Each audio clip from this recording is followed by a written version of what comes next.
Welcome back to another story on Super Harry. This time, we're bringing you, what if Gringotts' blood test revealed 19 stolen lordships and 34 loyalty potions in Harry's system at sorting ceremony. Your likes fuel our creativity. Subscribe and stay tuned. Here's the story. Chapter 1. The parchment that didn't stop the sorting ceremony had always been described in hushed, reverent tones by the older students who bothered to describe it at all. Magical, they said. Moving.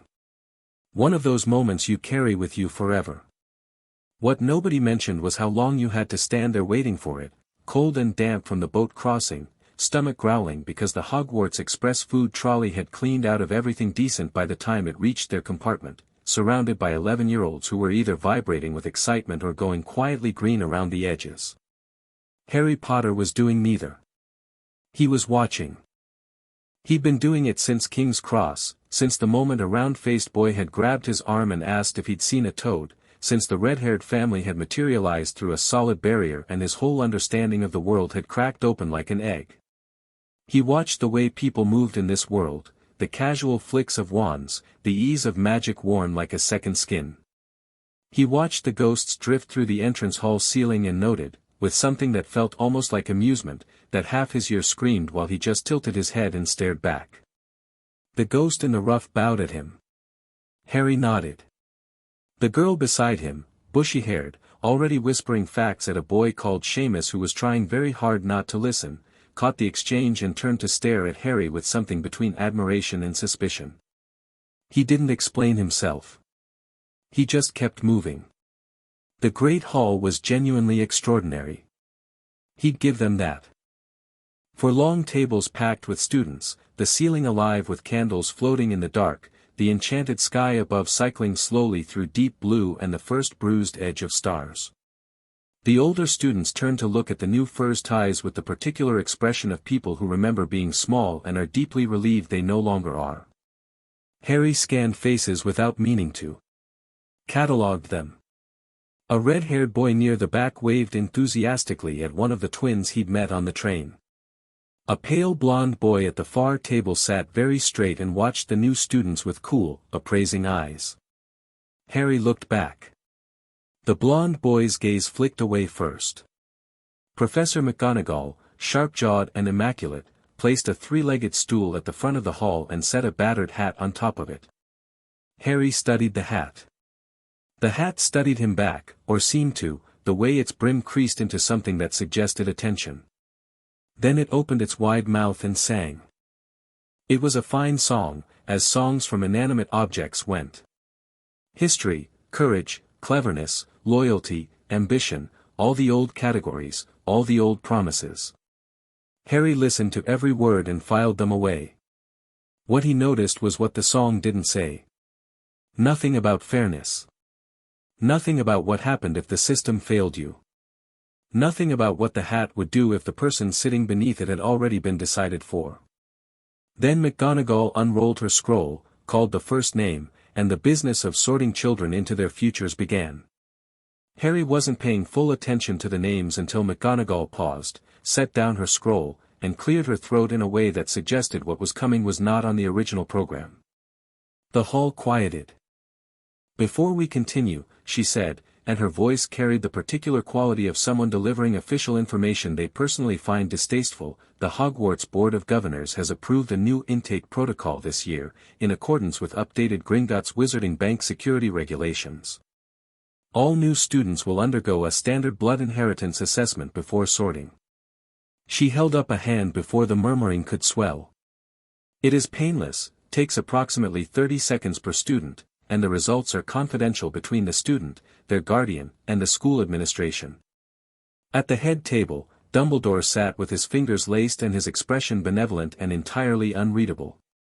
He hadn't spoken. He'd simply nodded along with McGonagall's announcement as though he'd authored it himself. Which, Harry suspected, he probably had. A small goblin stood near the side door. Harry hadn't noticed it arrive, which said something about the goblin's particular talent for being exactly where it needed to be without drawing attention. It carried a flat wooden case, which it opened to reveal a series of crystal vials arranged in velvet, and a parchment roll so thick it could have substituted for a small club. The assessment, McGonagall continued, requires only a single drop of blood applied to the assessment parchment. A standard blood quill will be provided. Several students exchanged nervous looks. A standard blood quill, she repeated firmly, with a glance toward the head table that suggested she'd had this argument recently and won it, which pricks the finger and nothing more. The results will print immediately. The first student, Hannah Abbott, pale and resolute, stepped forward. She pressed her fingertip to the quill's nib, winced, pressed it to the parchment. Words printed in neat copperplate. McGonagall reviewed them quietly, showed them to the goblin, who made a small notation and nodded. Hannah was handed her results folded, and stepped to the sorting stool. It went quickly after that. Most results were a single printed paragraph: bloodline, magical inheritance, relevant lordships or ladyships. The goblin checked each one. Nobody's ran to more than half a page. The process felt routine within 6 or 7 students. Harry watched each one and said nothing. When McGonagall called Potter, Harry, the Great Hall did what it always did when that name appeared in this world: it stopped. Not the polite hush of attention but the held-breath silence of a room collectively remembering something. Whispers ran the tables like fire along a fuse. Potter. Harry Potter. Is that? Harry walked to the front without hurrying. He'd known this was coming. He'd known it from the moment Hagrid had handed him his letter, known it from the gawping faces at the leaky cauldron, from the way Ollivander had looked at him like he was something remarkable and also slightly dangerous. He was used to people expecting things from him. He'd spent 10 years managing expectations in number 4 Privet Drive, which was excellent training for a room full of strangers, really. He took the quill. Pricked his finger. Touched it to the parchment. Nothing happened for a second. Then the parchment began to print. It printed fast, faster than any of the others had, the copperplate words appearing in a rapid, almost urgent cascade. McGonagall leaned forward. The goblin, whose name was Ironclaw and who had attended approximately 400 of these intake ceremonies across 7 different wizarding schools, went very still. The parchment kept going. It printed past the fold, unfurling from the roll like something urgent trying to escape. The goblin's jaw tightened. McGonagall's composure, which was extraordinary under normal circumstances, developed a visible crack. The parchment hit the floor and kept printing, rolling across the stone in a soft, insistent tide of copperplate. The hall had gone completely silent. Harry watched the parchment unfurl and waited. When it finally stopped, the silence lasted 3 full seconds. Then Ironclaw picked up the parchment from the floor, slowly, with the careful movements of someone handling something that might explode, and read it from the beginning. His grey face went, if possible, several shades greyer. He read it again. He handed it to McGonagall. McGonagall read the first section, and something moved behind her eyes, something quick and sharp and immediately suppressed. She turned toward the head table. "Headmaster," she said, and her voice was perfect, absolutely controlled, which under the circumstances Harry thought was probably the most terrifying possible tone she could have used. "I believe you should see this." Dumbledore rose from his chair with the unhurried grace of a man who has never needed to rush anywhere because the world generally rearranges itself to accommodate him. He walked to McGonagall, took the parchment with one long hand, and read. Harry watched his face. Dumbledore's face did not change. That was the thing. A lesser man might have flinched, colored, looked away. Dumbledore read the parchment from beginning to end with the focused attention of someone reading a report he has already written himself and is now checking for accuracy. When he finished, he set it down very carefully on the assessment table and folded his hands. "Harry," he said, and his voice was warm and measured and full of the particular grandfather quality that Harry had heard adults describe in reverent tones. "I imagine this must be quite overwhelming. Can I read it?" Harry said. A pause. Brief enough that most of the hall probably didn't catch it. Harry did. "Of course," Dumbledore said. Harry picked up the parchment. He read quickly. He'd always been a fast reader, one of the few things the Dursleys' neglect had accidentally given him, all those hours alone with library books being the only interesting thing in a world that was otherwise aggressively beige. He moved through the parchment from top to bottom and his face didn't change much, because his face had learned very early not to show things to people who might use them against him. But he felt things. The first section was Bloodline: Potter, Evans, Black, Peverell, Gryffindor, Slytherin, Merlin. He'd expected some of the older names. The Gryffindor and Slytherin made a kind of absurd sense that he'd probably feel the full weight of later, when he wasn't standing in front of 350 people. The second section was Lordships. Active lordships, legally held, none. Dormant lordships, legally his by blood, 3. Stolen lordships, currently held by other parties via illegal transfer, blood coercion, or fraudulent proxy, 19. 19. He read those names carefully. Some he recognized. Some he didn't. The ones he recognized included names he'd heard whispered on the train, names attached to old families, names that sat on school boards and ministry committees and Wisengamot seats. The name Malfoy appeared twice. The name Dumbledore appeared once. He filed that away without expression. The third section was potions. Active potion compounds currently present in the subject's bloodstream, administered without consent. The list was long. 34 compounds. Some were familiar from the potion texts he'd speed read at Flourish and Blots while Hagrid was distracted: low-grade compliancy formulae, mild empathy suppressors, loyalty-binding potions that his standard book of spells had mentioned in a footnote under historically prohibited substances. Some he didn't recognize and would need to research. All of them had been in his system. For years, judging by the concentrations. Since before he could remember. He set the parchment down. The hall was so quiet he could hear the candles. He looked at Dumbledore. "Start talking," Harry said. The words fell into the silence with a weight that had nothing to do with volume. He hadn't shouted. He hadn't needed to. He was 11 years old and standing in the most prestigious magical institution in Britain, and he was telling one of the most powerful wizards alive to explain himself, and the extraordinary thing, the thing that several teachers at the head table would describe later in tones ranging from admiration to alarm, was that nobody in the room doubted for a single second that the request would be complied with.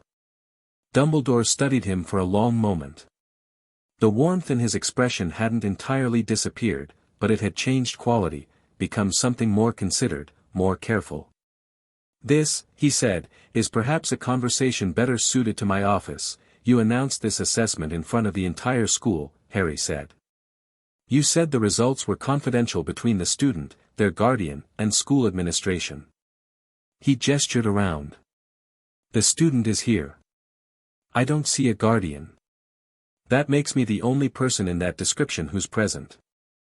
He picked up the parchment again and held it up. 19 stolen lordships. 34 potions that I never consented to. I think the conversation happens here. At the Slytherin table, the blond boy was watching with an expression that had moved several notches past cool appraisal into something that looked considerably more like shock. At the Gryffindor table, the bushy-haired girl had her hand over her mouth. Not from horror, Harry had caught enough of her face to recognize the specific expression of someone watching events that are simultaneously terrible and impossibly fascinating. McGonagall had not sat down. She stood very straight beside the assessment table with her arms folded and said nothing. Her silence had a texture to it.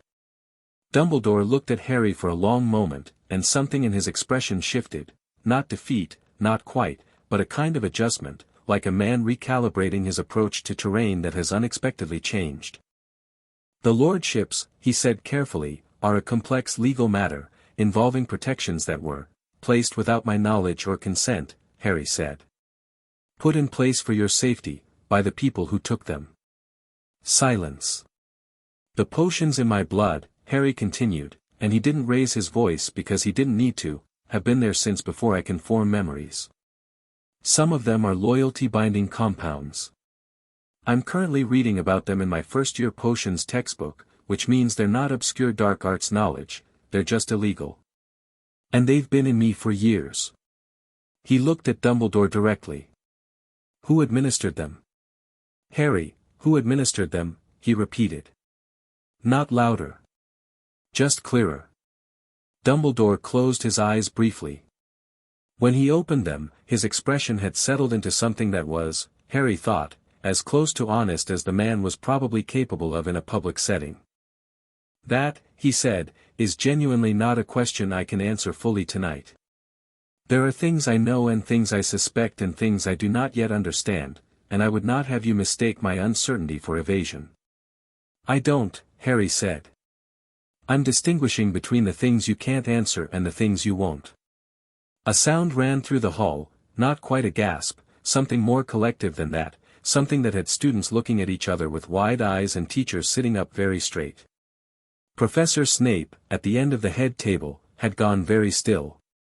His dark eyes were fixed on Harry with an expression that was difficult to read, not the contempt Harry might have expected, not surprise exactly, but something layered and complicated that he tucked away to consider later. Quirrell was sweating. That probably meant nothing. Quirrell appeared to be the sort of person who sweated at loud noises. Ironclaw the Goblin had produced a small notebook and was writing in it quickly and without looking up. The results, Dumbledore said, are genuine. I will not insult your intelligence by pretending otherwise. He seemed to make a decision, and the set of his shoulders changed very slightly, something settling. The lordships were placed in protective custody, illegally, I now understand from the Gringotts assessment, though I was assured at the time, by who? By people I trusted, Dumbledore said quietly. That is perhaps the most honest answer I can give you tonight. Harry looked at him for a long moment. Then he folded the parchment carefully, tucked it into the inside pocket of his robes, new robes, Madame Malkin's, purchased 3 days ago, which still felt slightly strange on his shoulders, and turned to Ironclaw. Can I keep this copy? You can, Ironclaw said, and his voice was dry and precise and carried the specific quality of a goblin who has attended 400 intake ceremonies and has never once seen one go like this, and Gringotts will be in contact with you tomorrow morning regarding the formal reclamation process. I suggest you attend to that correspondence promptly, Lord Potter. Lord Potter. The words landed in the hall like a stone in still water. Several of the older students at the Gryffindor table exchanged looks. The blond boy at the Slytherin table looked like someone had just removed the floor from beneath him in a very controlled, very precise way. I will, Harry said. Then he looked at McGonagall. I still need to be sorted. McGonagall blinked. Then, and it might have been the first time in her considerable career, she laughed, a short, sharp sound that she immediately recollected herself from. Yes, she said. Yes, you do. She gestured to the stool. Harry sat. The hat came down over his ears and everything went dark and quiet. Well, said the hat, and it sounded different in here than it had during its song, drier, more immediate, like a conversation between old acquaintances. That was something. The parchment? Harry thought at it. Or the bit after? Both. You know the potions are still in your system. The assessment identifies them, it doesn't remove them. You've been operating under suppression compounds for a decade. I'm aware. Doesn't that frighten you? Harry considered. It makes me angry, he thought. Frightened implies there's something I don't want to look at directly. I want to look at all of it. The hat made a considering sound. You know what you want. I know what I need to do first, Harry thought. The rest I'll figure out as I go. Most people your age, most people my age haven't been dosed with 34 illegal compounds since infancy. He paused. No offense to the hat. None taken, the hat said, and it sounded almost amused. You do well in any house, you know. The Slytherin in your blood is quite old. The Gryffindor is older. The Ravenclaw has a point. But I think, just put me where I'll be most useful. A pause. "That," said the hat, "is a Gryffindor answer." "Gryffindor," it shouted. The table erupted. Harry pulled the hat from his head, set it back on the stool, and walked to the red and gold table amid the noise of people cheering for a name they thought they knew.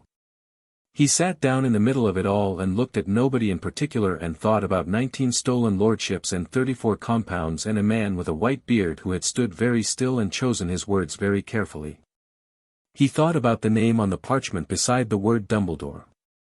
Across the table, the bushy-haired girl slid into the seat opposite him.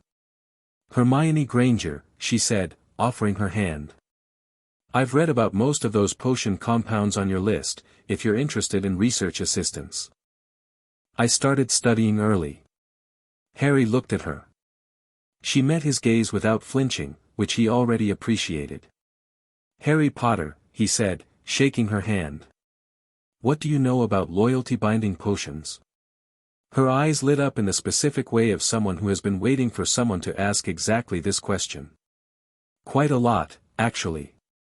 They work by suppressing the body's natural magical aversion response, the instinct that makes you distrust people or situations that threaten your well-being.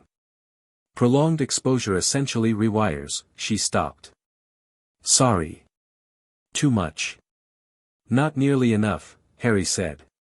"Keep going." A round-faced boy had sat down 2 seats away, close enough to hear but not quite close enough to join the conversation. Harry glanced at him. The boy looked at his plate. "Neville," Harry said. The boy's head came up. "Your assessment parchment." Harry nodded at the pocket where Neville had tucked his own results. It ran longer than a normal one. Neville's face went very carefully still. "The professor said they were confidential." "They are," Harry said. "I'm not asking what's on it. I'm just saying it ran long." He held Neville's gaze. "You're not alone in whatever that means." Neville looked at him for a long moment. Then he swallowed and nodded, once, and turned back to his plate. But he moved 2 seats closer. The feast appeared. The hall slowly recovered something resembling its normal atmosphere, though the conversations were considerably more animated than usual for a sorting night. Harry ate methodically, actual food, hot food, more food in one sitting than he'd seen at Privet Drive in a week, and listened to everything around him while appearing to look at nothing in particular. The Weasley twins, 2 seats down, were watching him with identical expressions of cheerful calculation. "So," one of them said, "Fred," Harry thought, "or possibly George, you're him, then." "I'm Harry Potter," Harry said. "Whether I'm him depends on what story you've been told." The twins exchanged a look. The other one, George, possibly Fred, grinned. "We like him." "Agreed," said the first. Ron Weasley, sitting across from his brothers and looking slightly left out of whatever was happening, leaned forward. They'd spoken on the train, briefly, awkwardly, in the way of 2 boys who'd been shoved together and were both trying to figure out if they were supposed to be friends. Ron had said something about Slytherin being all dark wizards. Harry had said something that was probably too honest about dark wizards being wherever the power was, which had made Ron look uncertain and then uncomfortable. "The Dumbledore thing," Ron said. "On your parchment, is something I'll be addressing through the proper legal channels," Harry said pleasantly. Ron blinked. "Right. But thank you for asking." Harry turned back to his food. At the head table, Dumbledore was eating his dinner with the focused attention of a man demonstrating that everything was entirely normal. He laughed at something Flitwick said. He passed the potatoes to Sprout. His blue eyes moved to Harry's position at the Gryffindor table and stayed there for a moment, just a moment, before moving away again. Harry kept eating and did not look up. The potions were still in his system. He knew that. He could almost feel them differently now, having seen them named on paper, a kind of muffled quality to things, like trying to hear music through wool. His emotional responses felt slightly padded, slightly indirect, like they were reaching him a half-second late. He'd grown up with that delay and never known it wasn't normal. He thought about what his actual self felt like, under all that. He wasn't sure yet. He intended to find out. After the feast, Percy Weasley, Gryffindor prefect, Ron's older brother, a boy whose relationship with rules appeared to be romantic in nature, led the first years through the moving staircases to Gryffindor Tower. Harry listened to the castle around him. It was alive in ways that were difficult to articulate, not just the staircases moving, not just the portraits watching, but something older and more fundamental, like standing inside something that was paying attention. The stones had warmth to them. The torches brightened slightly as Harry passed, which Percy didn't notice and Harry tucked away for later. The fat lady swung open. The Gryffindor common room was red and gold and genuinely comfortable, a fire large enough to actually heat the room, squashy chairs and cluttered tables and upperclassmen who mostly looked up from their books and immediately went back to them. Harry took it all in from the doorway. The boys' dormitory is up the left staircase, Percy was saying, with the air of someone who has been given a duty and intends to discharge it correctly even if it kills him. Curfew is 9 o'clock for first years. Breakfast is from 7, Percy, one of the twins said. To 9. The library hours, Percy, are posted on the common room notice board, Percy, the children are falling asleep standing up. Percy looked at the assembled first years, several of whom were, in fact, swaying slightly. He made the face of a boy who had much more to say and was being denied the opportunity. Right, he said. Dormitories. Up you go. Harry went up. The dormitory had 5 four-poster beds with Gryffindor red hangings, trunks at the foot of each, a narrow window showing the dark grounds and the glitter of the lake below.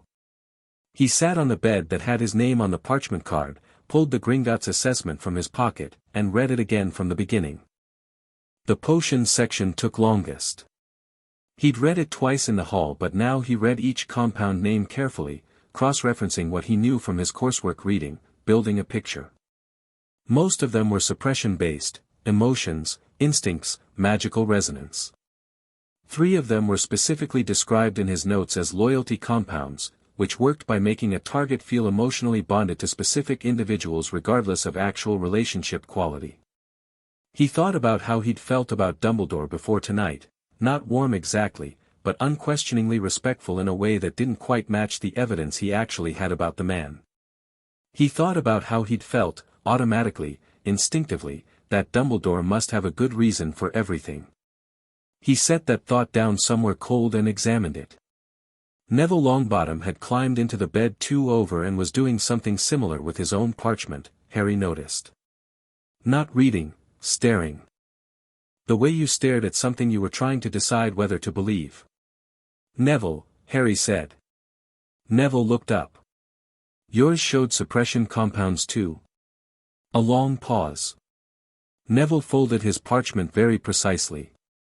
2, he said. Confidence suppressor and a mild aggression inhibitor. His voice was careful. Since I was 2. Harry let that sit for a moment without trying to dress it up. Right, he said. My gran, Neville stopped.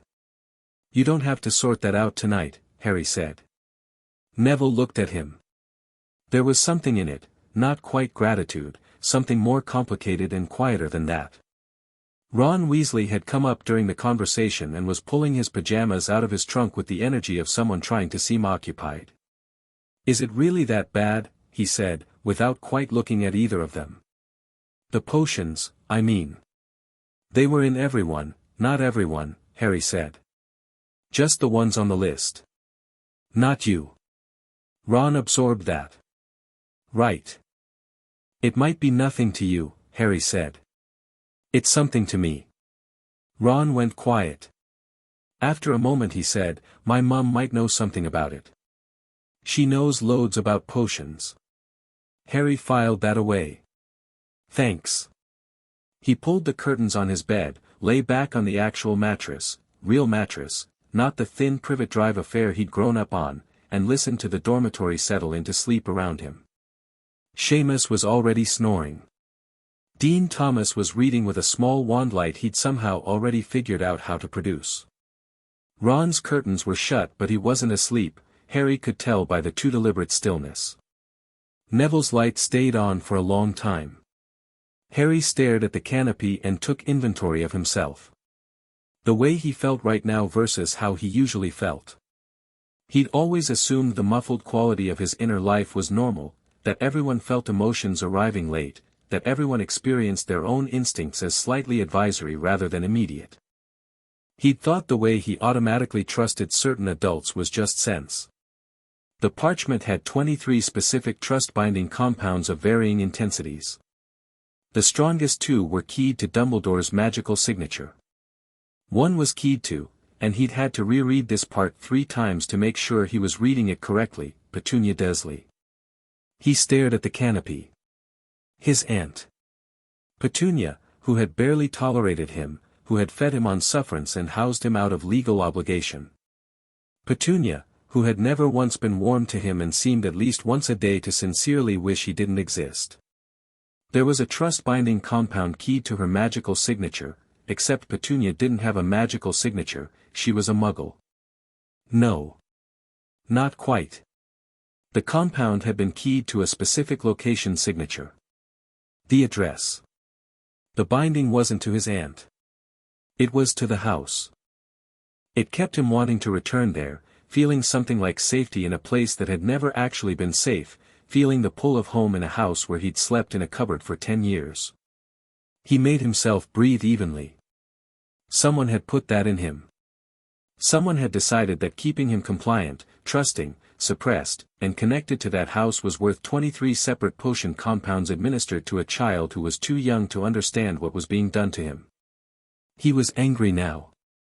He'd been controlled enough to describe himself as angry rather than furious, which was probably one of the suppression compounds at work, but even through the muffling it was very clear and very real.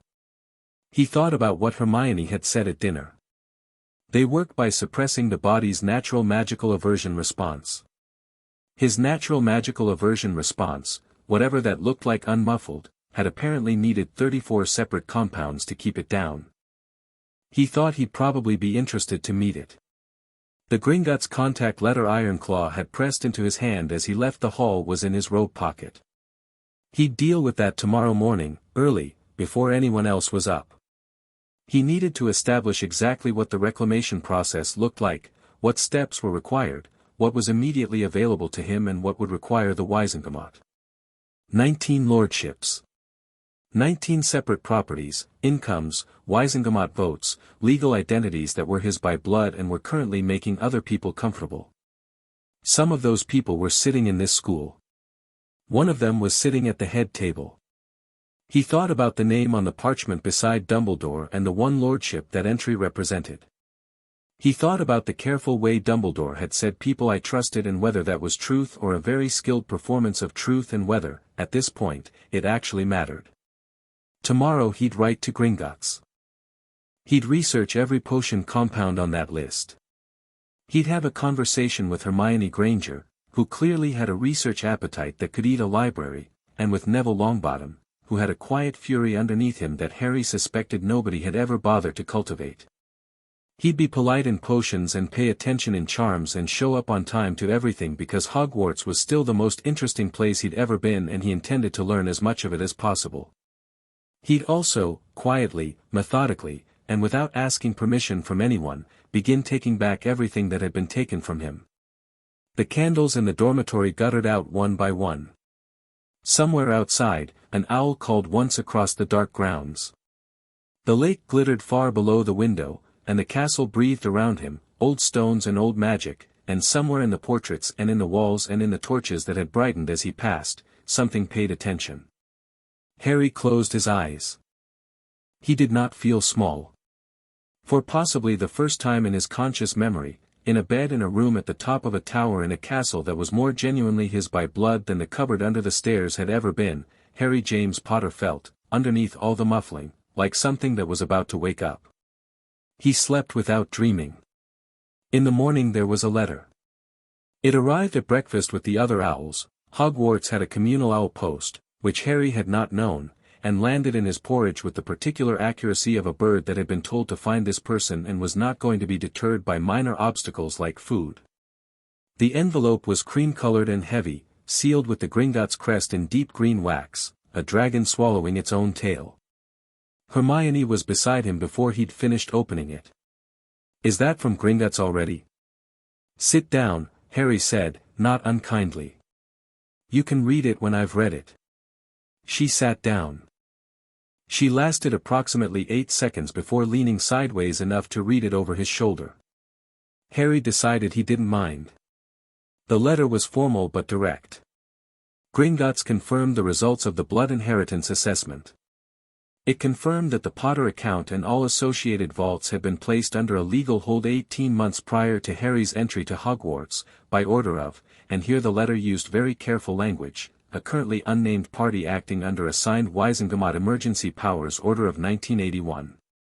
The hold had suppressed Harry's access to his lordship rights, his Wisengamot seats, his property entitlements, and the full value of the Potter family vault. He had been given access only to a trust account set up for school expenses. Below that, in slightly larger type, as though the goblin who'd written it felt the point needed emphasis, Gringotts considers this arrangement to have constituted a fraudulent misappropriation of minors' assets and is prepared to act as legal witness in any Wisengamot proceeding. The bank will make a senior account manager available at your earliest convenience. We suggest earliest convenience be very soon. Below that, Ragnarok, Director, Gringotts Wizarding Bank. The director himself. Hermione pointed at the signature with a slightly odd finger. Ragnarok doesn't sign routine correspondence. He runs the entire bank. I know, Harry said. He folded the letter and put it in his robe pocket with the assessment parchment. Then he poured Hermione's spilled tea, she'd knocked it reading over his shoulder, and pushed it back to her side. I need to get to Gringotts. How do I get to Diagon Alley from here? You can't just leave school, I need to get to Gringotts, he repeated. How? Hermione opened her mouth. Closed it. Opened it again. There's a Hogsmeade weekend in October. But that's months away. You could write back and arrange for a Gringotts representative to come here. She paused. Actually, given that the director is personally involved, I think you could request a meeting and they'd accommodate it. The bank has portkey access to, write me that out, Harry said. Everything you know about requesting a formal meeting. What the legal terms are, what you say in the letter. She was already pulling parchment from her bag. Neville arrived at the table, sat beside Harry, and looked at the two of them with the expression of someone who has decided something. I want to be part of this, he said. Harry looked at him. The confidence suppressor was still in Neville's system, he could see it, somehow, in the slight hesitancy in those 3 words, the brace against expected rejection. But Neville had said them anyway. You are, Harry said. I was just going to tell you that. Neville's shoulders dropped about an inch. Oh, he said. Right. Down the table, Ron Weasley was watching them with the expression of someone who couldn't decide if he wanted to join the conversation or was better off not knowing what was being discussed. Harry caught his eye. How's your porridge? Fine, Ron said. Good. They ate. Outside the enchanted ceiling, clouds were building over Scotland, a proper autumn storm coming in from the north.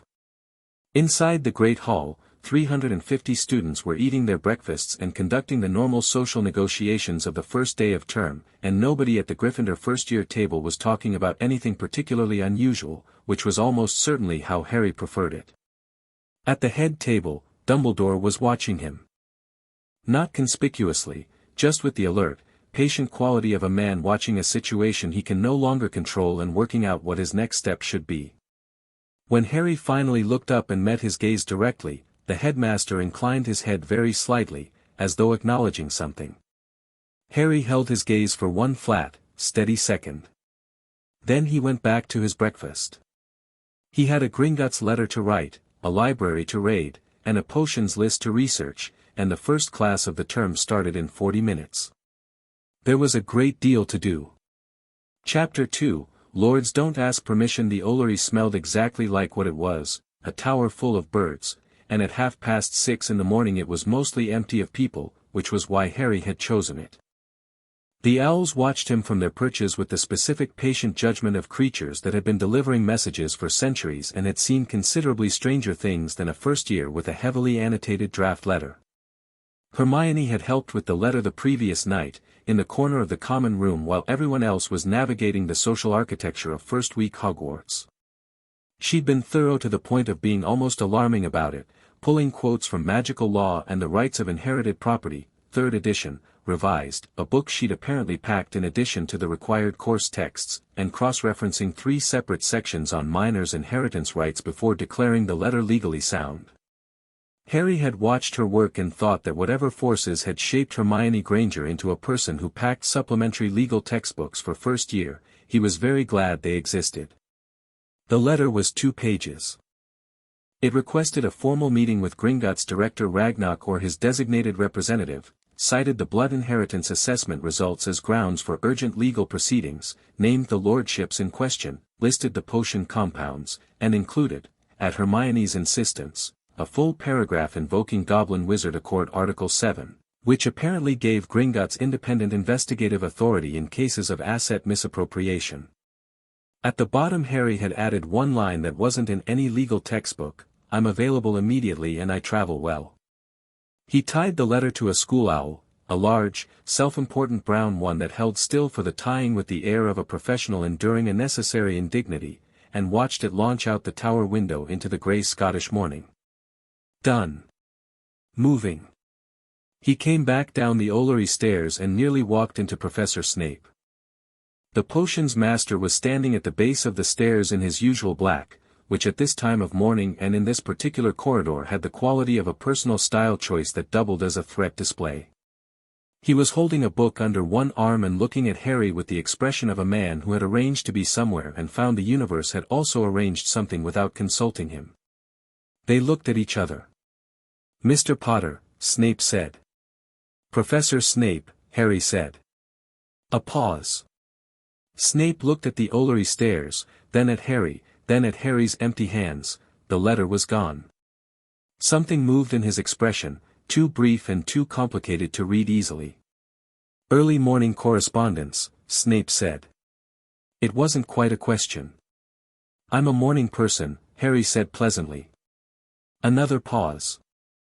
Snape studied him with those dark eyes that gave nothing away and took everything in, and Harry met it without shifting his weight, and after a moment Snape made a small sound that might have been dismissal or might have been something more ambiguous, and walked past him toward the castle interior. Harry watched him go. Then he went to breakfast. The response from Gringotts arrived at lunch. Not by owl this time. A small, precisely dressed goblin operated into the Hogwarts entrance hall with a sound like a crack of very organized thunder at 11:58, introduced itself to a startled Professor Flitwick as Sharpclaw, personal assistant to Director Ragnarok, and delivered an envelope to Professor McGonagall with the instruction that it be given to Lord Potter at his earliest convenience, which Gringotts requests be this afternoon. McGonagall brought it to Harry personally, during the 5-minute gap between herbology and lunch. She set it on his greenhouse workbench without comment. Then, because she was McGonagall, she said, "You may use my office for any meetings you need to conduct with external parties. It's available from 2 o'clock. Harry looked up at her. "Thank you, Professor." She nodded once, the way she nodded when something met a standard she hadn't quite expected to be met, and walked back to the front of the greenhouse. Hermione was practically vibrating in the next row. "Is that what I think it is?" Harry opened it. Same heavy cream paper. Same dragon seal. But this letter was different in tone, shorter, sharper, the formal language stripped back to something closer to the way people talk when they're genuinely interested in what happens next. Ragnarok confirmed the meeting. 2 o'clock, McGonagall's office, Sharpclaw representing the bank on his behalf. They would bring the full account audit, the legal documentation of the asset freeze, and here Harry read carefully, preliminary identification of the current holders of all 19 lordships, with legal evidence of transfer. At the bottom, in smaller script, Gringotts does not often have cause to say this to a first-year student, Lord Potter. We look forward to the meeting. He showed it to Hermione. She read it twice. 2 o'clock is during our free period, she said. Then she paused. I'm assuming bring your legal textbook, Harry said. She was already putting it in her bag. Neville appeared on Harry's other side as they filed out of herbology. He'd been quiet all morning, not the withdrawn quiet of someone avoiding, but the focused quiet of someone thinking hard. I looked up 2 of the compounds on my list last night, he said, without preamble. The confidence suppressor was administered through food. The traces suggested a continuous dietary source. He paused. I eat breakfast at my grand's every morning. Harry didn't say anything immediately, because there wasn't anything useful to say. He just walked beside Neville and let the information settle. You don't have to decide what to do about that today, Harry said eventually. I know, Neville said. He stopped. I'm just telling you. I know, Harry said. I'm listening. They walked the rest of the way to lunch in silence, which was a comfortable kind of silence, the kind that didn't require filling. McGonagall's office had the controlled warmth of a room that belonged to someone who kept things exactly where they put them and expected the world to do likewise. Bookshelves floor to ceiling, an enormous desk that had probably survived several wars, a tartan tin of biscuits that had not been offered but was clearly visible, and a fireplace that McGonagall lit with a brief flick before excusing herself to give them the room. Sharpclaw was already there when they arrived, which meant the goblin had either been waiting since this morning or could move through space with an efficiency that made wizard travel look inefficient. He was short, gray-skinned, sharp-featured in the way of all Gringotts goblins, and wore an expression of businesslike precision that Harry found immediately comfortable. People who got straight to the point were restful. Lord Potter, Sharpclaw said. Miss Granger. Mr. Longbottom. He had a leather case on the desk in front of him, already open. Shall we begin? Please, Harry said. Sharpclaw laid out 6 documents in a row, each one sealed with the bank's green wax until he broke them with a small bronze knife. The first document is the full audit of the Potter family account as of your 11th birthday. The second is the legal record of the asset freeze, dated November 2, 1981, the day after your parents' deaths. He said it without softness or cruelty, just fact, and Harry preferred it that way. The third is the instrument authorizing the freeze, which was signed by, Sharpclaw paused, and the pause was deliberate. Albus Percival Wulfric Brian Dumbledore, acting under Emergency Powers Provision 14b of the Wisengamot Emergency Decrees, 1981. The fire crackled. Hermione, who had been holding her quill perfectly still for the last 30 seconds, wrote something in her notebook with the controlled focus of someone keeping themselves very anchored to the practical. He signed it himself, Harry said. He signed it himself, Sharpclaw confirmed. Under a provision that allowed emergency custodial control over the assets of minors whose parents had been, and I quote the provision, killed or incapacitated by dark activity. The provision was designed for genuine emergency situations and was intended to allow temporary custodial protection. It carries a 6-month review requirement. And the review was conducted? No review was ever conducted, Sharpclaw said. The freeze has been in place for 10 years.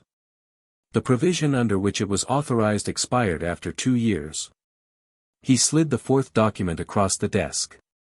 This is Gringotts' assessment of the total value of assets held under that freeze during those 10 years, including Wisengamot income, property revenues, and investment growth from the accounts. Harry looked at the number on the bottom of the page. He did not outwardly react, because there were people in the room and reacting to a number felt undignified, but privately he noted that the number was large enough that it would take a moment to fully conceptualize. Hermione made a small, involuntary sound beside him. That's, she started. A significant amount, Sharpclaw agreed. Yes. He produced the 5th document. This details the 19 lordships. Their names, their current recorded holders, and the legal mechanism by which each transfer was effected. He looked at Harry directly. Some of the transfers were made through forged proxy documents, in which case the current holder may have been unaware. Some were made through direct fraud. Some were made through a process Gringotts considers, and we use this term with full legal precision, blood theft. He paused. The distinction matters because it affects both the severity of the charges and the ease of reclamation. Harry picked up the lordship document and read through it. Hermione read over his shoulder. Neville read from the other side. The 19 lordships fell into roughly 3 categories, as Harry worked through them. 6 were ancient minor lordships attached to the Potter or Evans bloodlines, properties and titles that had simply been frozen along with everything else and were technically just sitting there, waiting. Those would be the easiest to reclaim. 7 were mid-tier lordships, some attached to Wisengamot seats, that had been transferred via forged proxy to parties who may or may not have known they were receiving stolen goods. The last 6 were flagged in red at the top of their entries. The first red-flagged entry was Lordship of Ravensbourne, currently held by Lucius Malfoy, transferred via a blood seal instrument dated November 5, 1981. For days after Harry's parents died. The entry noted this was classified as direct fraud. The second red-flagged entry was Lordship of Emery's Adjacent, attached to the Peveril line, currently held by, Harry stopped. Dumbledore holds this one himself, Harry said, not as a question. He does, Sharpclaw said. And the Gryffindor Secondary Lordship? Also currently registered to the Hogwarts School Trust, of which Dumbledore is the primary executor. Sharpclaw's expression didn't change.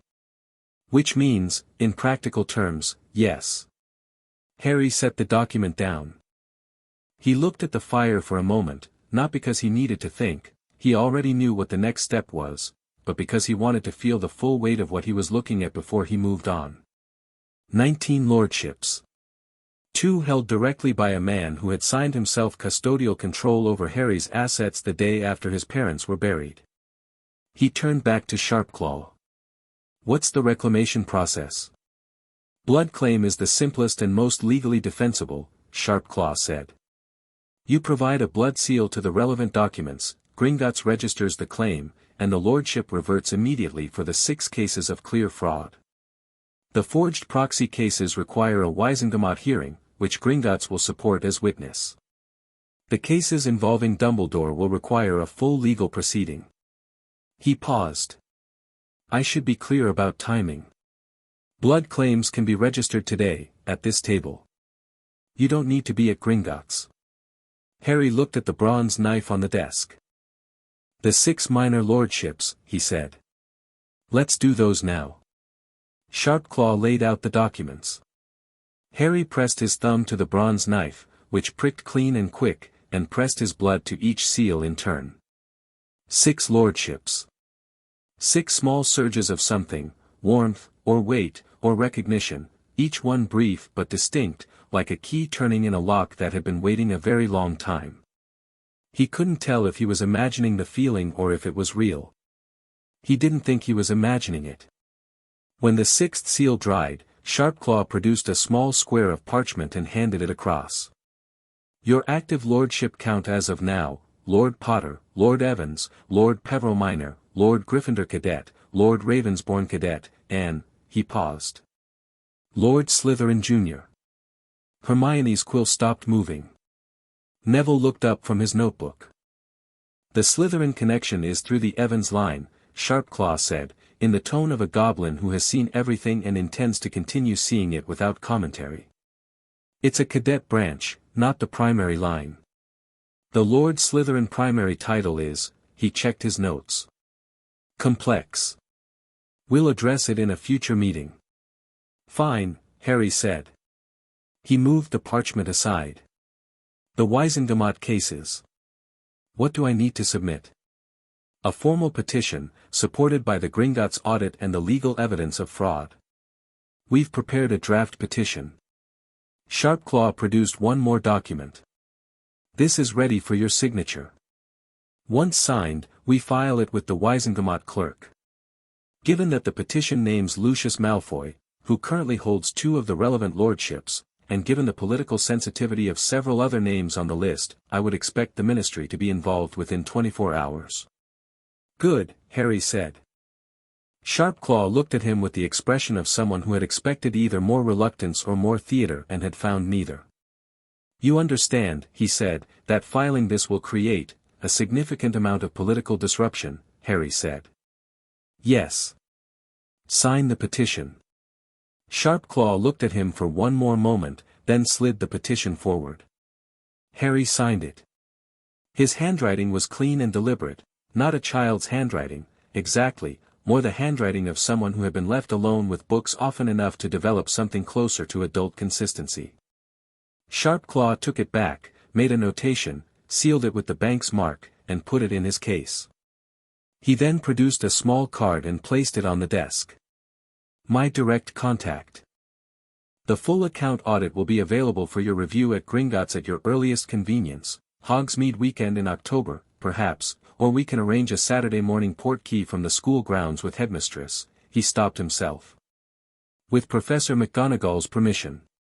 He closed his case with the efficient finality of a man who has accomplished what he came to accomplish. Lord Potter. It has been a productive meeting. It has, Harry agreed. Thank you, Sharpclaw. The goblin looked at him with something that wasn't quite surprise, more like the acknowledgement of a standard being met. He nodded once. Then he left.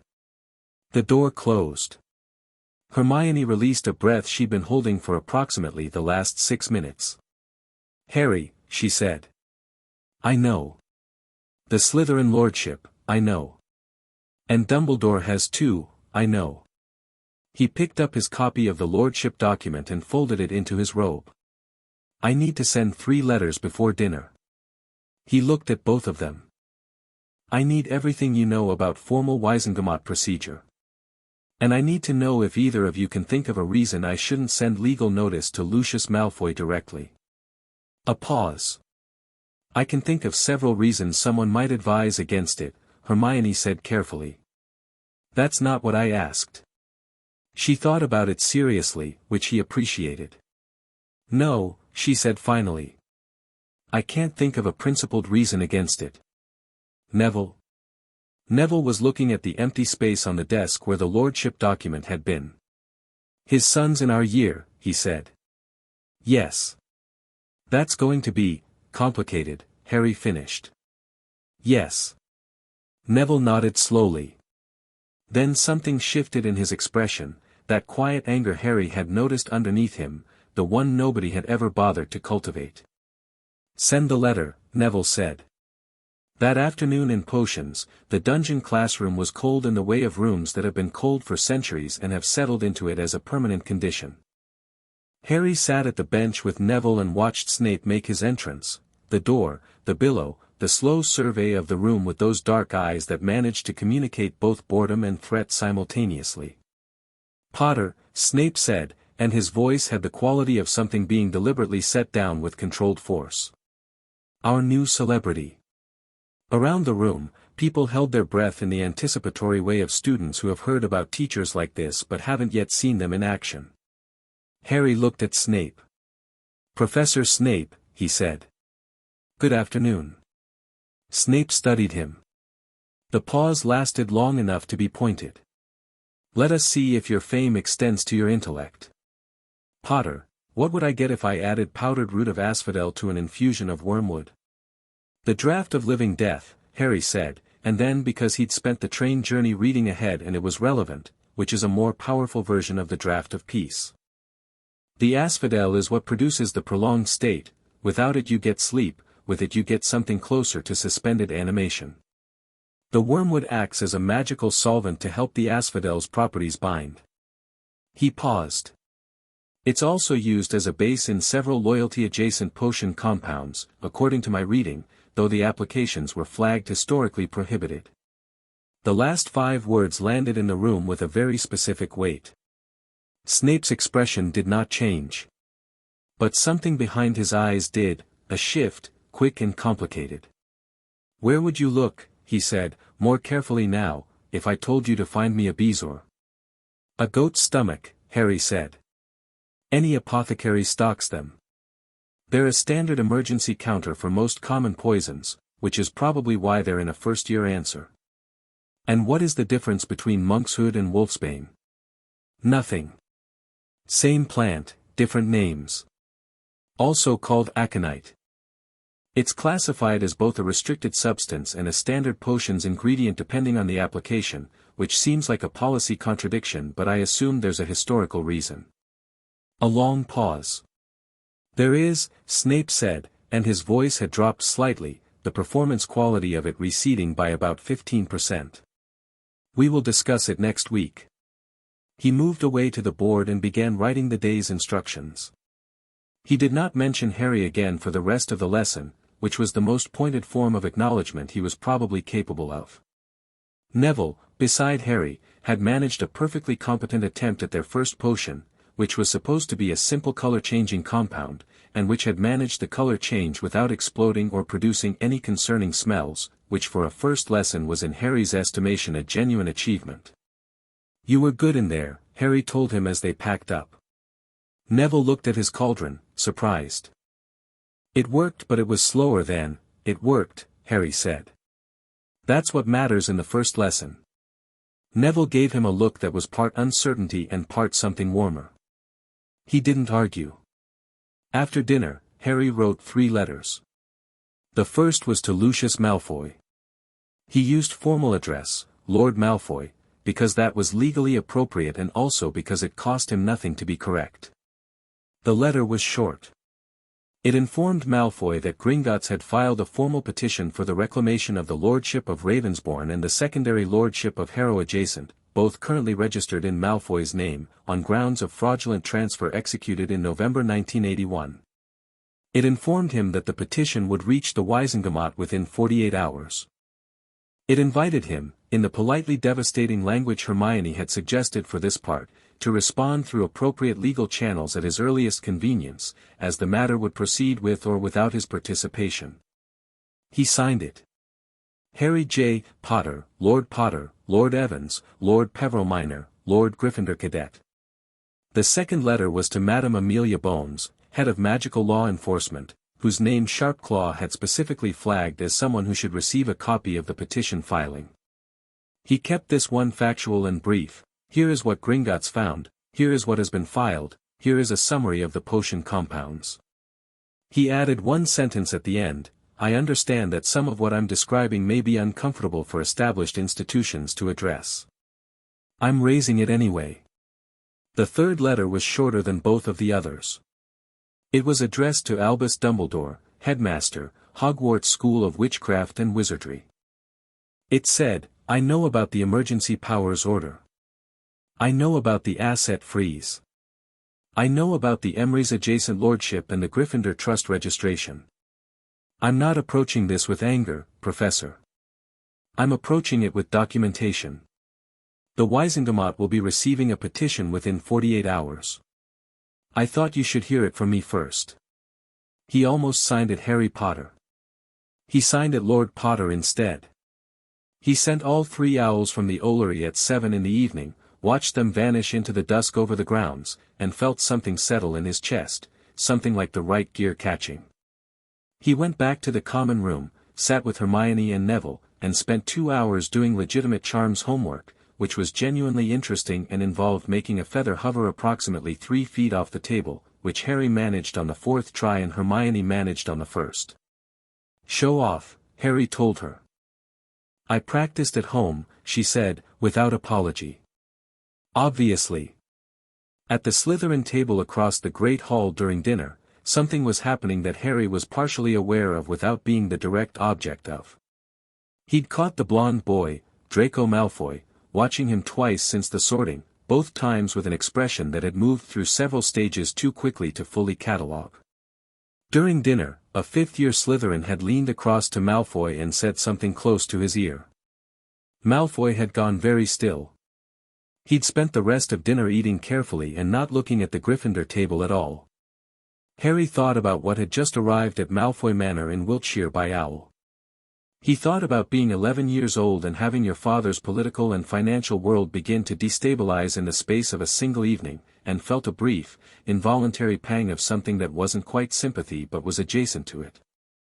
He thought about the loyalty compounds in his blood and whether the pang was real or chemically manufactured and decided it didn't matter. Either way, it didn't change what he was doing.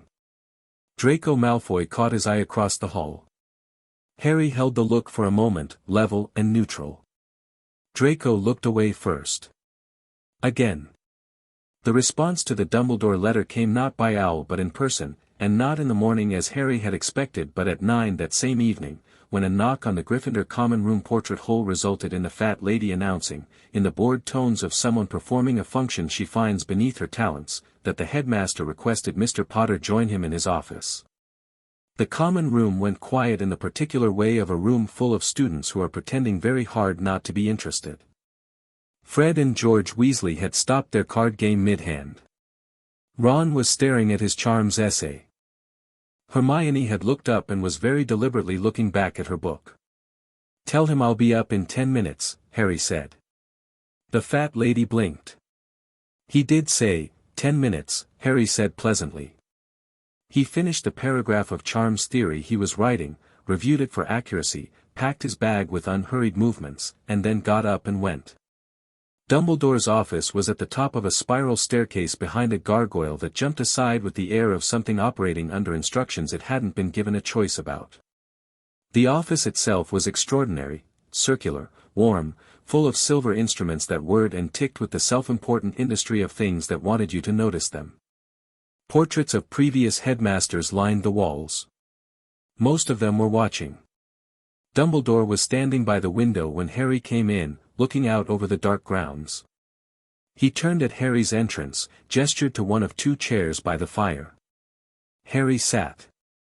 Dumbledore sat across from him and looked at him with an expression that was composed and genuinely attentive in a way that Harry knew, now, he'd always been susceptible to. The loyalty compounds. That automatic pull toward trust, toward believing the warmth was real. He sat with the feeling and didn't let it move him. "You sent a very measured letter," Dumbledore said. "For someone your age." "I had research assistants," Harry said. Dumbledore almost smiled. "Miss Granger, I imagine. She packed a legal textbook for first year. I'd be foolish not to use her." A genuine smile, briefly. Then it settled into something more serious. "Harry. I want to speak honestly with you. I'd appreciate that. The emergency powers order I signed in 1981, I believed at the time, and I still believe, that it was necessary. Your parents had just been killed. Voldemort had just disappeared. The wizarding world was in genuine chaos. Your guardianship, your safety, your assets, everything was vulnerable. I acted to protect them. For 2 months, Harry said. Then the provision expired. But the freeze stayed in place for 10 years. A pause. Yes. And the lordships that were transferred during those 10 years? The ones currently held by Lucius Malfoy? Dumbledore's expression stayed composed but something shifted in it, a slight tension. Those transfers were not authorized by me. I was not aware of several of them until very recently. Until the assessment parchment, Harry said. Until last night, Dumbledore said. Yes. Harry looked at him. The fire between them crackled. You're telling me you didn't know that Lucius Malfoy had transferred 2 of my lordships to himself 4 days after my parents died? I'm telling you I did not authorize it. Dumbledore met his gaze. Whether I should have known, whether adequate oversight should have prevented it, those are different questions, and I will not insult you by pretending otherwise. Harry was quiet for a moment. He was doing something he'd learned at Privet Drive, evaluating a statement by separating what it said from what it wasn't saying. Dumbledore hadn't said he didn't know. He'd said he hadn't authorized it. He'd said he'd learned of it recently, but hadn't defined recently. He'd said he'd acted to protect Harry without addressing the fact that 10 years of continued suppression was no longer protection, if it had ever been. The Emery's adjacent lordship, Harry said. Currently registered to the Hogwarts Trust under your executorship. Dumbledore looked at him steadily. That one I can explain. Please. It was transferred to the trust in 1978, before your birth, by your grandfather's estate as part of a charitable donation to magical education. It predates your claim. It is not, strictly speaking, stolen. Gringotts flagged it. Gringotts flagged it because the transfer was made by your grandfather, not by you, and your blood claim supersedes charitable transfers made without the primary heir's knowledge or consent. Dumbledore paused. They're correct on the legal technicality. The lordship should have reverted to you at your majority. I should have ensured it did.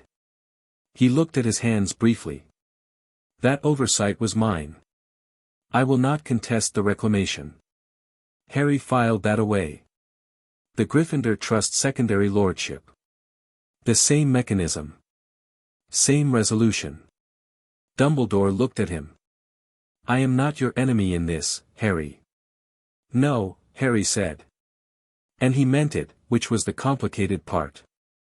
Dumbledore wasn't his enemy the way Malfoy was his enemy.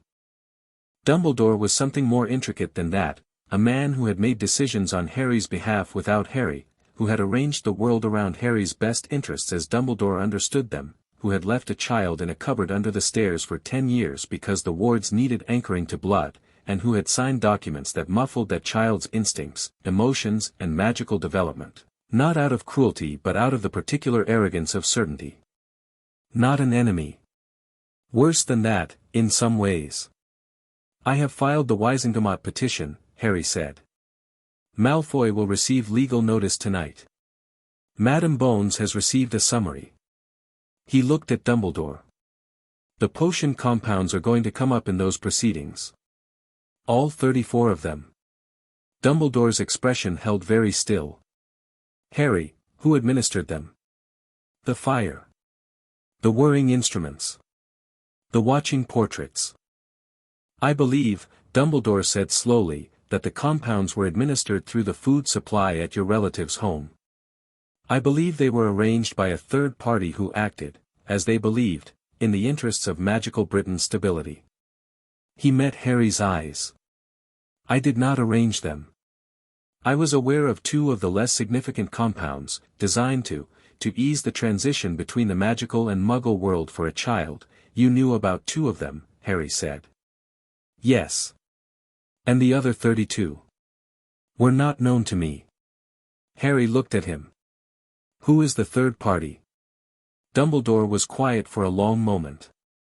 In the portraits behind him, several previous headmasters were attempting to look as though they weren't listening. A small silver instrument in the corner had stopped whirring, as if even the mechanical things in this room had gone still to hear the answer.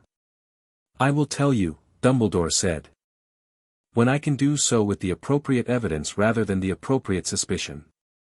I ask you to trust that I will. I'm not going to ask you to promise, Harry said. I don't put weight on promises that aren't backed by something concrete. He stood. But I'll note that I came to you tonight before the Wisengamot petition is public. That's a professional courtesy, not a favor. I expect the same courtesy if you find something that's relevant to my case before I do. Dumbledore looked up at him from his chair, and Harry was standing and Dumbledore was sitting, and neither of them made anything of that except what it was. Agreed, Dumbledore said. And he said it without the warmth, without the grandfather quality, just directly.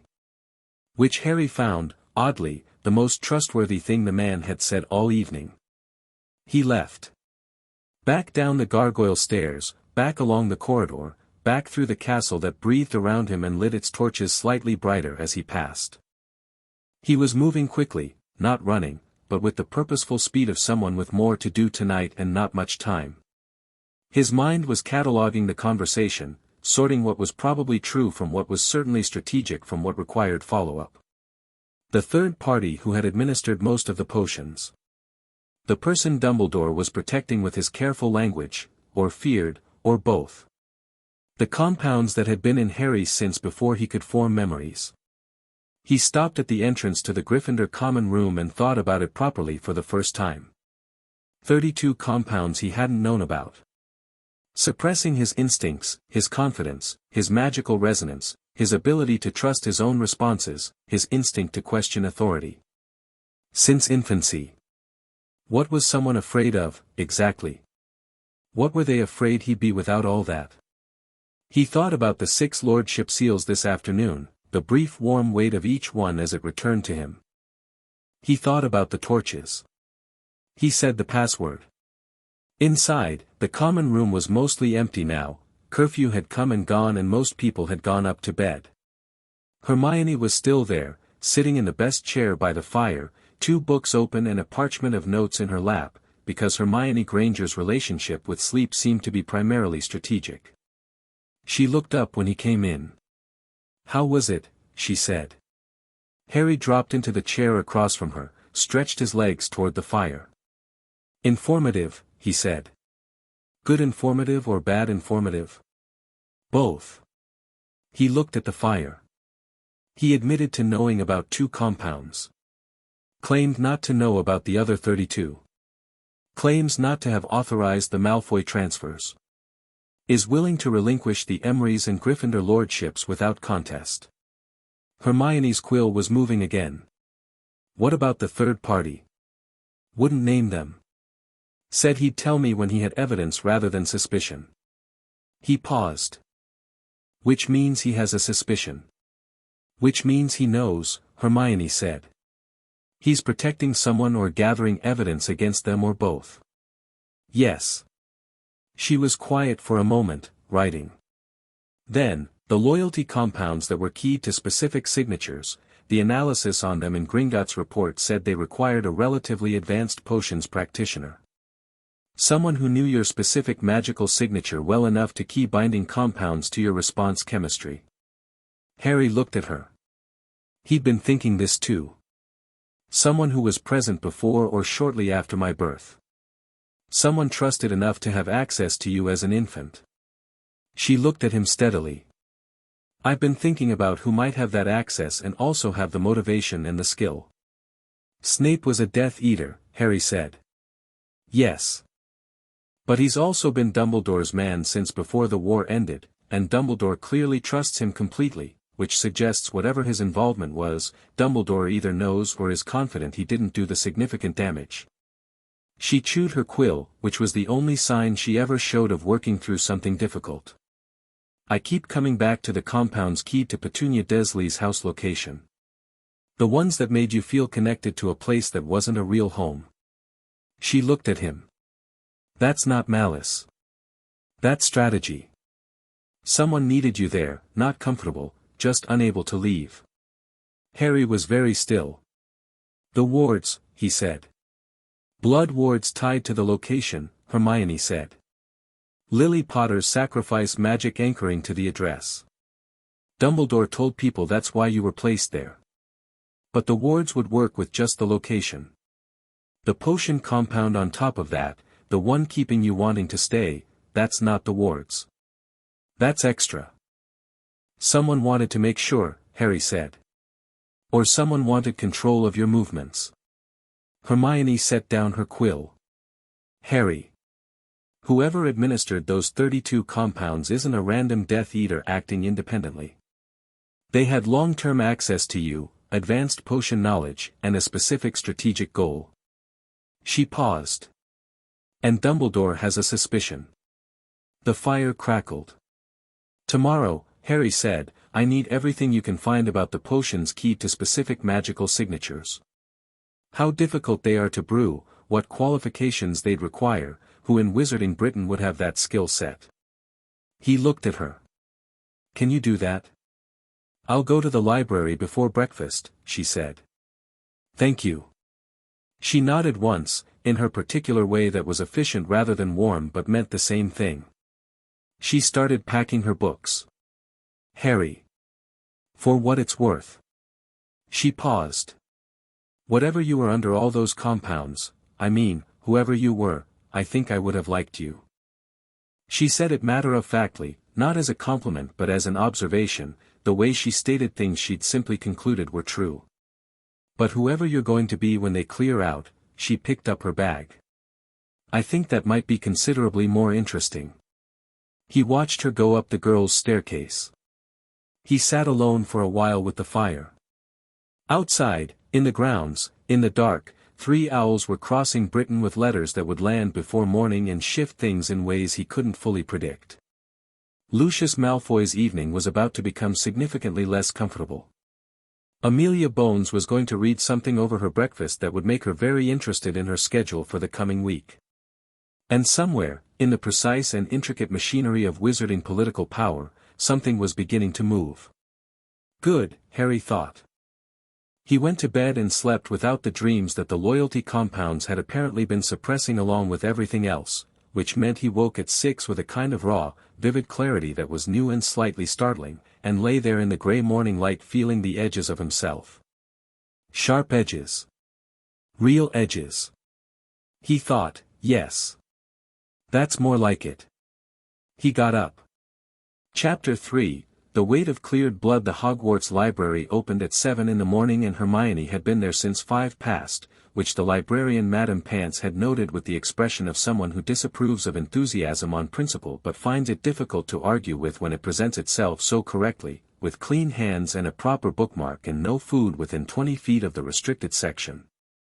Harry found her at a table near the window at 7:30, surrounded by 7 books in various states of open, with 3 pages of notes already done and a 4th in progress.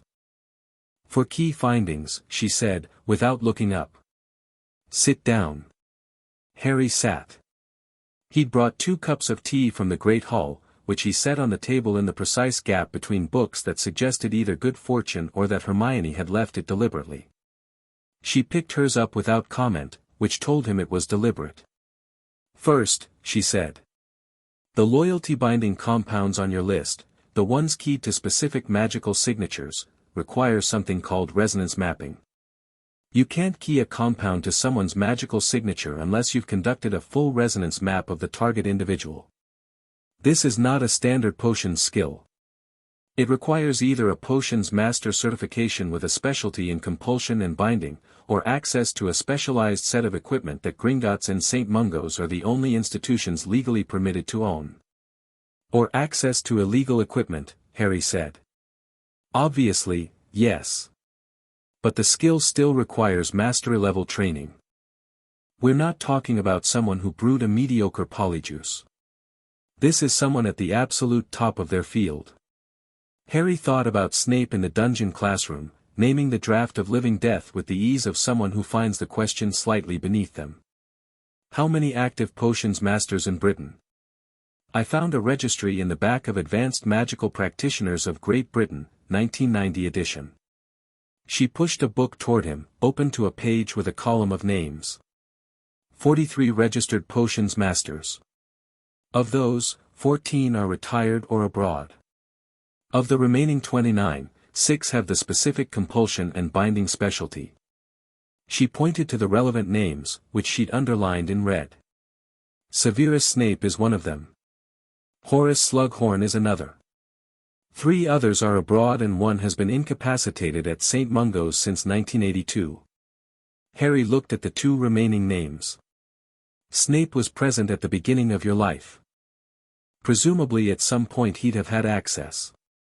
His timeline is complicated, Hermione said. He became Dumbledore's informant before Voldemort fell, and Dumbledore's man completely afterward.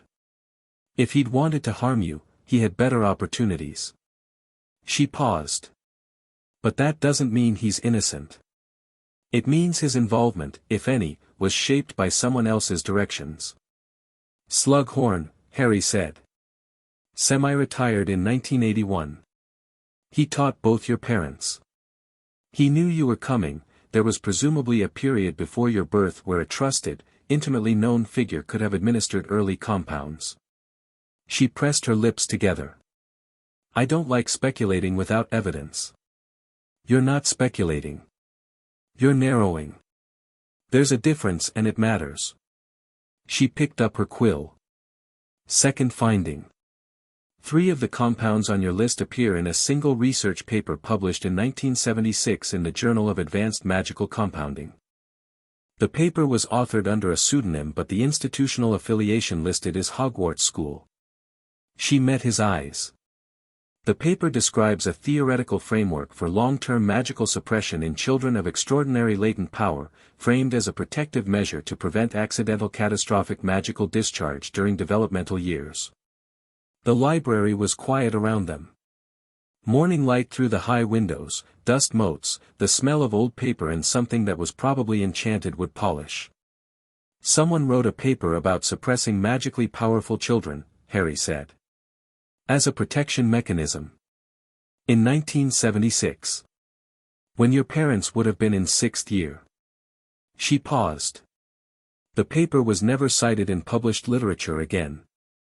Madame Pants doesn't have it in the main catalogue. I found the reference in a footnote in a restricted section text I had to ask special permission to access. She looked at her notes. I told her it was for a History of Magic extra credit project. Harry looked at her. I know, she said. But the footnote was in Compulsion Arts, a critical history, and you can't access that section without a teacher's note, and I wasn't going to wait until, Hermione. I wasn't criticizing. Oh. She straightened slightly. Right. Third finding. The compound concentration data in your Gringotts report, specifically the loyalty-binding compounds keyed to Dumbledore, shows a distinct administration spike around your first birthday, and then again just before your Hogwarts letter was sent. She looked at him. Someone topped them up. The word landed with a very specific weight. Right before Hagrid came to find me, Harry said slowly. Within the same month that Dumbledore would have been reviewing Hogwarts intake rolls. She was watching him carefully now, in the way she watched things when she was concerned, but was trying not to make it into a conversation that he'd have to manage. The compound keyed to trust Dumbledore, it was refreshed weeks before you entered this world. Harry sat with that. He'd been thinking about Dumbledore as someone who'd made decisions without him. This was different. This was someone who'd ensured, before Harry even arrived at Hogwarts, that those decisions would feel like the right ones.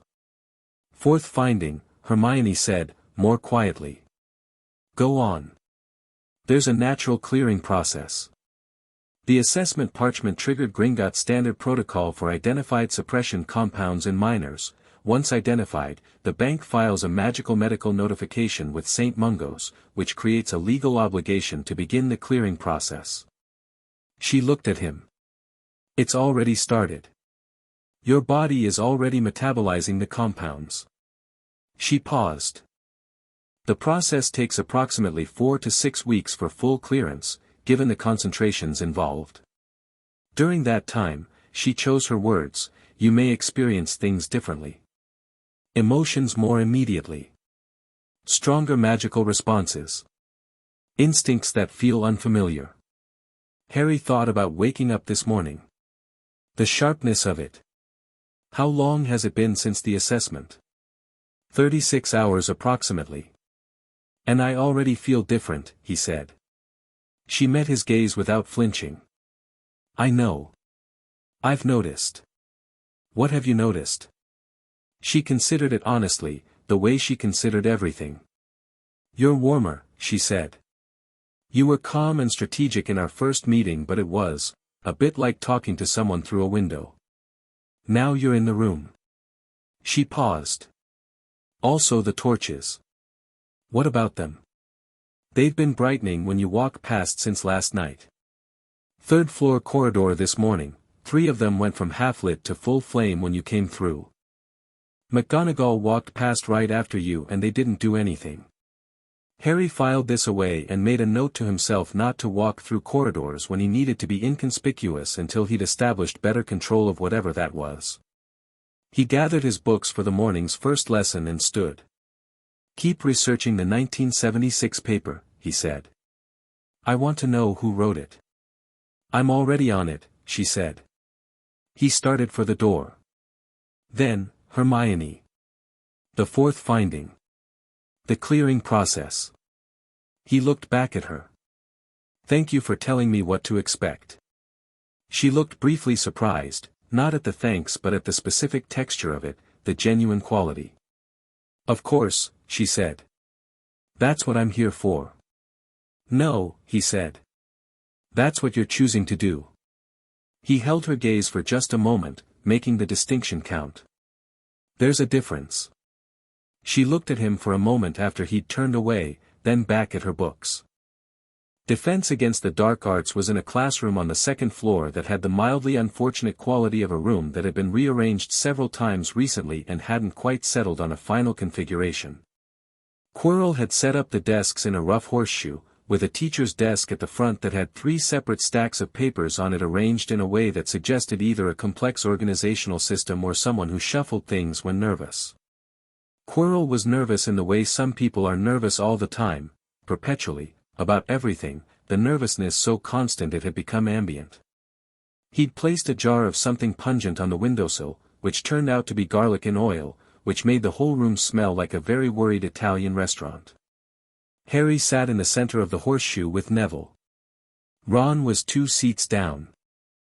Hermione was directly across, having apparently decided that maximum sight lines to the front of the room was worth being in the most visible seat in the class.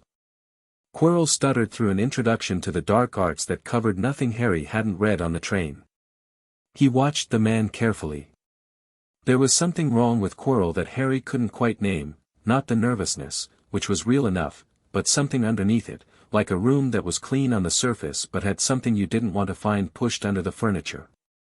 He spent most of the lesson doing the assigned reading and watching Quirrell's hands. Quirrell's hands were very still when the rest of him was moving. Very deliberate. That was interesting. Afterward, in the corridor, Neville fell into step beside him. "What did you think of him?" "Quirrell," Harry said. "He kept looking at you." "Everyone looks at me." "Not like that." Neville was quiet for a moment. "He looked at you the way my gran looks at the owl post when she's expecting something she's not sure she wants to arrive." Harry considered that. "That's a very precise description." "I notice things," Neville said, with a small, quiet assertion that didn't have any of his usual apologetic coating on it. Harry looked at him sideways. The confidence suppressor was still clearing, he could see it in Neville, the way the change was coming through in patches, moments of directness appearing between the habitual hesitation like sunlight between clouds.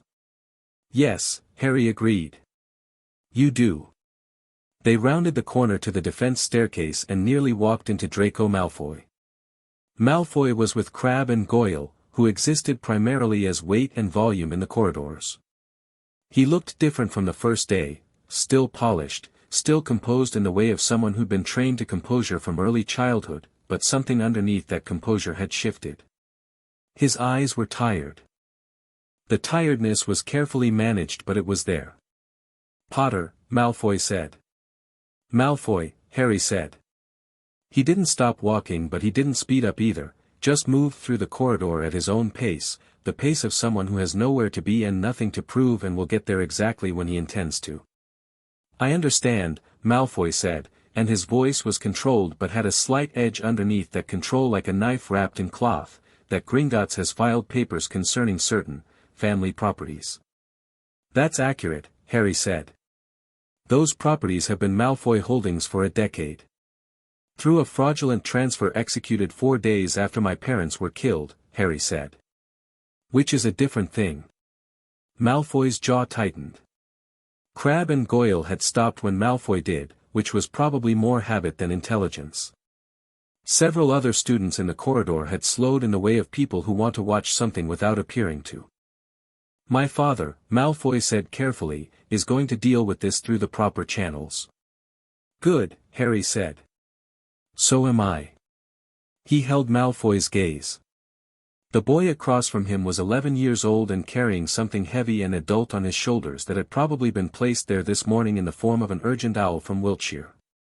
Harry thought about the weight of that.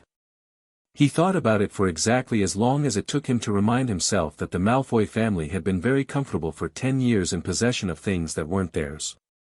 "You should know," Malfoy said, and something changed in his voice. It dropped the performance and landed somewhere more real, even if the real thing was still shaded with arrogance, "that my father doesn't lose these kinds of, Draco." Harry used his first name deliberately, calmly. Malfoy blinked.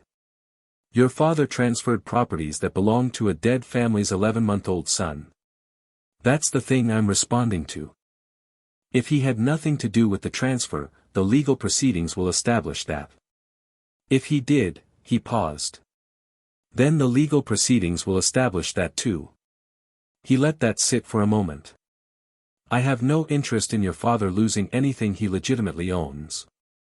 I have considerable interest in recovering what's mine. Malfoy looked at him for a long moment. Something moved in his expression, several things, quickly, that weren't contempt and weren't anger. Something more confused and quieter than either. You're not what I expected, Malfoy said. No, Harry agreed. I don't think I am. He moved past. See you around, Malfoy. He kept walking. Neville matched his pace, waited until they'd turned the corner, and then said, very quietly, that was interesting. He's not stupid, Harry said. That's the thing about Malfoy. He's been told what to think but he can actually think. Those are different problems. Neville considered this. Harder to deal with in some ways. Easier in others, Harry said. Neville thought about that for the rest of the walk to Transfiguration and looked like he was building towards something, some longer thought he was working out. Harry let him work. Transfiguration with McGonagall was an entirely different experience from every other class so far, and not because the subject matter was more interesting, though it was. McGonagall opened the lesson by transforming her desk into a pig and back into a desk with two brief wand movements that carried the beautiful economy of someone for whom this was as natural as breathing, and then surveyed the class with the expression of a woman who has taught children for 40 years and knows exactly which ones are paying attention. Her eyes landed on Harry. He was paying attention. She moved on. The task was turning a matchstick into a needle, wood to metal, organic to inorganic.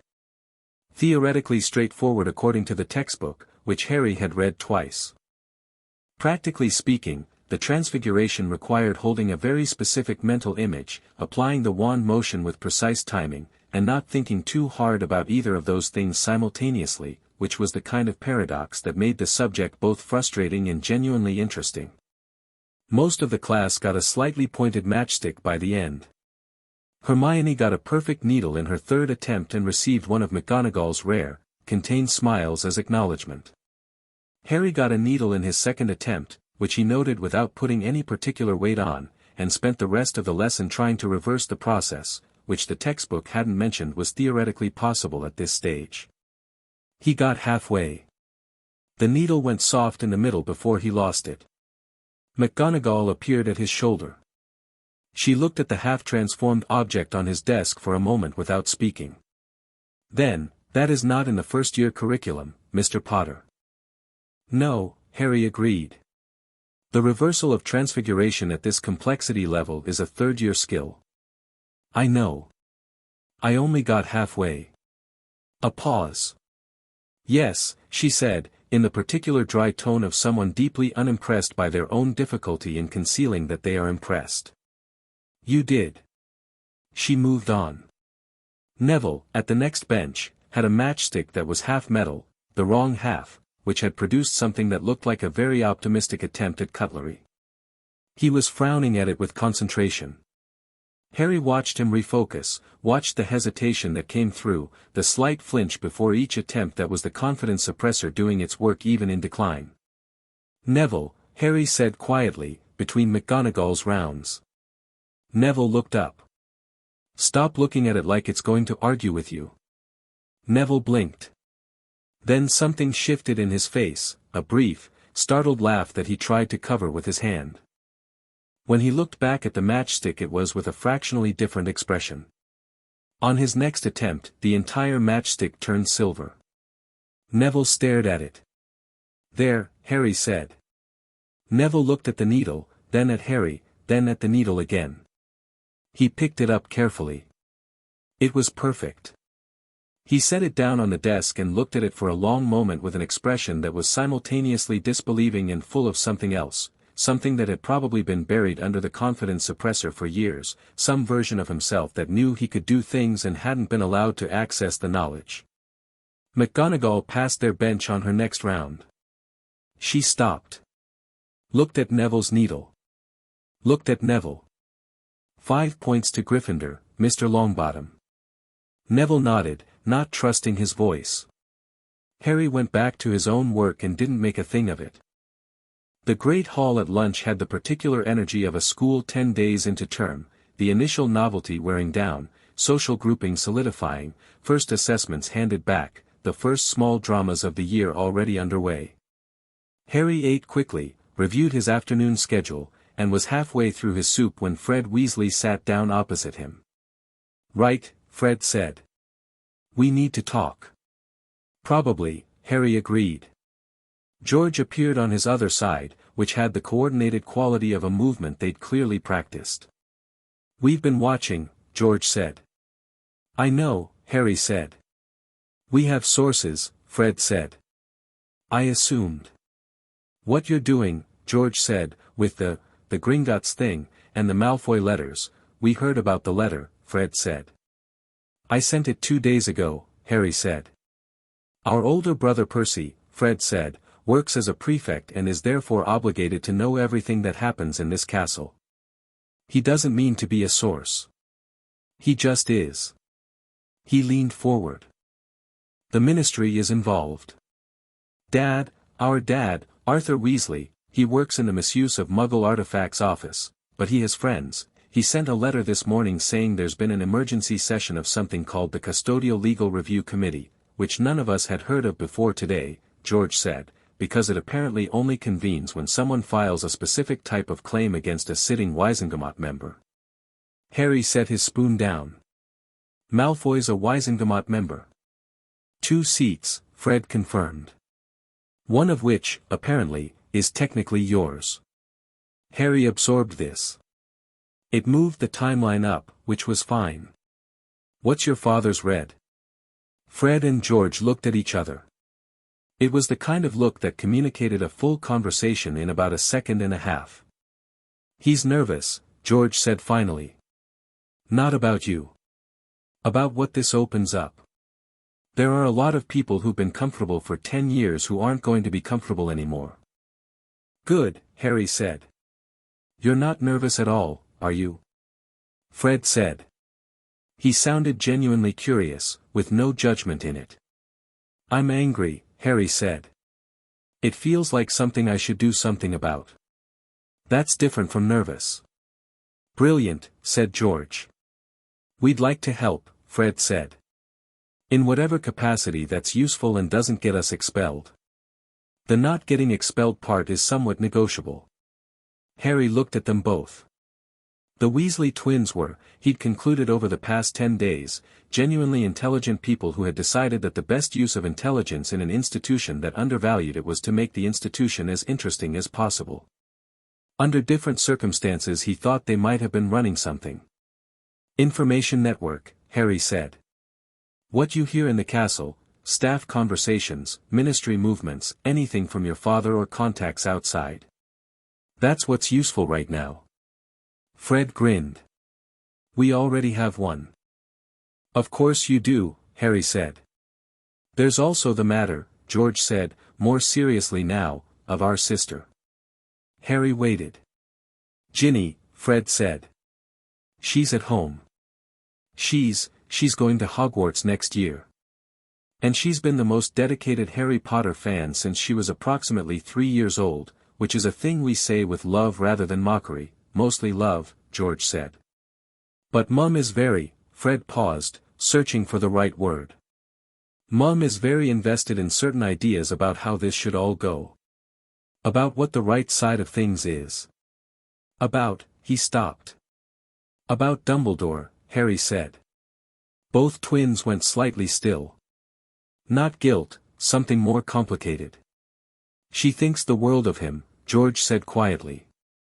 "Lots of people do.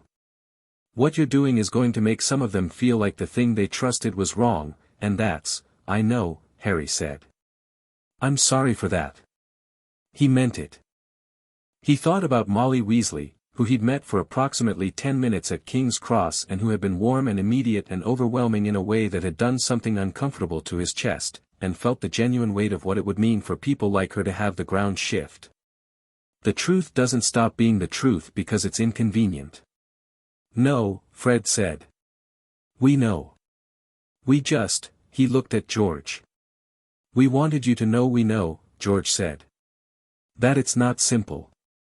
Harry nodded. It isn't. He picked up his spoon again. But it still needs doing. The twins left. Ron, who had been very carefully eating his lunch and pretending not to listen, looked up the moment they were gone. For what it's worth, he said, without quite meeting Harry's eyes, Dad's been saying for years that something was wrong with how everything went after you-know-who fell. He never thought the official story held together. Then he's going to be busy over the next few months, Harry said. Ron almost smiled. He likes being busy. The afternoon brought something new and unexpected, the first sign that whatever was clearing from Harry's blood was doing something visible. It happened in the library after last period, while Harry was working through a list of Wisengamot procedure notes that Hermione had compiled. He was tired, genuinely tired, the kind that came from operating at high intensity for nearly 2 weeks without stopping, and he let his focus slide for just a moment, just long enough to stop managing everything, and felt something move through him. Not pain. Not unpleasant. More like a door opening in a room he'd always been in but had never been able to see properly. The candles on the library table went from low flame to blazing, full and immediate, and 2 books on the shelf 3 feet away shuffled themselves sideways and one of them fell open to, he looked at it, a chapter on inheritance magic and blood wards, which was precisely what he'd been thinking about. He looked at the open book. He looked at the candles. He closed his eyes and did something that felt like pulling inward, like gathering himself from a space slightly larger than his body, and the candles dimmed back to a reasonable brightness. Hermione, across from him, was watching very carefully. That's the second time today, she said. I know. The scope is expanding. Yesterday it was torches in corridors. Today it's targeted library materials. The book opened to exactly what I was thinking about, Harry said. Responsive magic, she said. It's documented in several magical theory texts. Advanced magical practitioners sometimes develop a resonance with their environment, particularly when in periods of significant magical growth. She paused. It's usually associated with practitioners in their 20s or 30s, mid-career, who've been studying intensively for years. Harry looked at his hands, which looked completely ordinary. You've been growing for years, Hermione said gently. It was just, contained. She paused. Imagine trying to grow a tree in a jar. The root pressure alone, she stopped herself.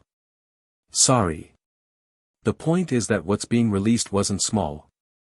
No, Harry said. I don't think it was. He went back to his notes. But the candles stayed slightly brighter for the rest of the afternoon. That evening the first real opposition appeared. Harry was in the common room after dinner, going over the Wisengamot petition timeline with Hermione and Neville, when Percy Weasley approached their table with the careful movement of someone on official business. He set a folded note on the table. Headmaster wants to see you, Percy said. Both of you, actually, you and Mr. Longbottom. He glanced at the document spread between them, opened his mouth, closed it, and elected to be a prefect rather than a person for the rest of the interaction. Tomorrow morning, 8 o'clock. He went away. Harry looked at Neville. Neville looked at Harry. Both of us, Neville said. He's found out about your assessment, Harry said. He's going to want to address it separately. Probably frame it as a pastoral concern. He thought about it. We go together. If he invited both of us, it means he's prepared to discuss both our situations. We make sure neither conversation happens in isolation. Neville nodded slowly. He was doing it more readily now, the nodding, the agreement, the willingness to make a quick decision and commit to it. The confidence suppressor was losing ground day by day. What if he tries to? He paused. Separate us. Reassure us, Neville said. The word had a slightly bitter edge to it. Tell us it's all handled. Don't worry. He's got everything under control. Then we ask him to put that in writing with a Gringotts witness seal, Harry said. And we watch what he does. Neville made a sound that was somewhere between a laugh and something sharper. Right. Harry folded the petition timeline and put it in his bag. Neville. Your grandmother, whatever she did or didn't know about the compounds, she's the person who raised you. He said it carefully, because it was the careful kind of truth. Whatever comes out of this, that's separate. Neville was quiet for a long moment. She used to push me, he said. Really push me. You're a Longbottom, Neville. Longbottoms don't fail. Why can't you be more like your father? He paused. My father has been in St. Mungo's since I was a baby. He doesn't know who I am. He looked at the table. She meant it as motivation, I think. She never understood why it didn't work. Why I never, he stopped. Because it was working against the grain of something that was also in you, Harry said. The suppressor and her expectations pulling in opposite directions. Neville looked up. Something in his expression had the rawness of something newly understood. Yeah, he said. Yeah. Harry left it there. Some things didn't need more words than that. Dumbledore's office in the morning was exactly as it had been before, warm, circular, the instruments whirring. The portraits were awake early, several of them watching the door with expressions ranging from interested to carefully neutral. One of the older portraits, a former headmistress in an Elizabethan ruff, caught Harry's eye and gave him a very small, deliberate nod. He filed it away. Dumbledore was at his desk. He rose when they entered, gestured to the chairs, two this time, arranged facing him rather than side by side at the fire. A deliberate spatial shift. Harry took the chair slightly further from the desk and angled it to face both Dumbledore and the door. Neville took the other. Good morning, Dumbledore said. His tone was warm, genuine in the way Harry was now more cautiously evaluating. I wanted to speak with both of you before things become more complicated. What kind of complications are we expecting? Harry asked. Dumbledore looked at Neville first. Mr. Longbottom. I understand from your intake assessment that you also had certain compounds present in your bloodstream. He paused. I want you to know that Hogwarts takes this very seriously, and we will be conducting a full pastoral review. Neville is aware of his rights, Harry said. Dumbledore looked at him briefly. Of course. I was addressing, the same legal frameworks apply to his situation as to mine, Harry said. If Hogwarts intends a pastoral review, Gringotts would appreciate being notified as a secondary interested party. He smiled. Standard procedure for identified compound cases, I understand. Neville, beside him, was very still. But the stillness was a composed kind, the stillness of someone choosing not to move rather than someone frozen. His shoulders were straight. Dumbledore looked at them both. Adjusted. Very well, he said. Let me be direct. Please, Harry said. The Wisengamot hearing, Dumbledore said, is scheduled for 3 weeks from today. The Custodial Legal Review Committee has been convened. Lucius Malfoy has submitted a preliminary response to the Gringotts petition, through his legal representative, Abraxas Malfoy, denying knowledge of the fraudulent nature of the transfer. He folded his hands. I have been asked, as a sitting Wisengamot member, to provide a witness statement regarding the Emergency Powers Order of 1981. And will you? Harry said. I will provide a full account of my actions in 1981, Dumbledore said steadily. Including the asset freeze and its failure to undergo the required review. He paused. I will also be relinquishing the Emery's adjacent and Gryffindor trust lordships to your blood claim, effective immediately. The documentation will be filed with Gringotts by this afternoon. Harry looked at him. Both of them. Voluntarily. Without contest. Dumbledore met his eyes. I said I would not contest them, Harry. I keep the commitments I make. A small pause. Even the ones that cost me something. Harry absorbed this. He didn't soften it, it was real and it was appropriate and it was still insufficient, but he also didn't dismiss it. It was a thing the man had done. "Thank you," Harry said, and he said it plainly. Dumbledore nodded. "Then, I need to tell you something about the Wisengamot hearing. Lucius Malfoy's legal strategy will likely involve challenging the validity of the Gringotts assessment itself. There is a precedent from 1973 in which a blood assessment result was successfully challenged on the grounds that the administering party, Gringotts, had a financial interest in the outcome. The bank doesn't make money from Lord reclamations," Hermione said, appearing in the doorway. Harry had asked her to wait in the corridor. He had not asked her to stay out of the room. Dumbledore looked at her with the expression of a man who is recalibrating his image of what this meeting was. "Miss Granger. The 1973 precedent is Caros v. Gringotts Bank," she said, walking in and sitting in the chair beside Neville's as though it had been set there for her. "And it was subsequently overturned in 1979 by Re. Inheritance of Thorn Whitfield, which established that Gringotts' assessment authority under Goblin Wizard Accord Article 7 supersedes any claimed financial interest conflict." She opened her notes. "Malfoy's legal team will know this.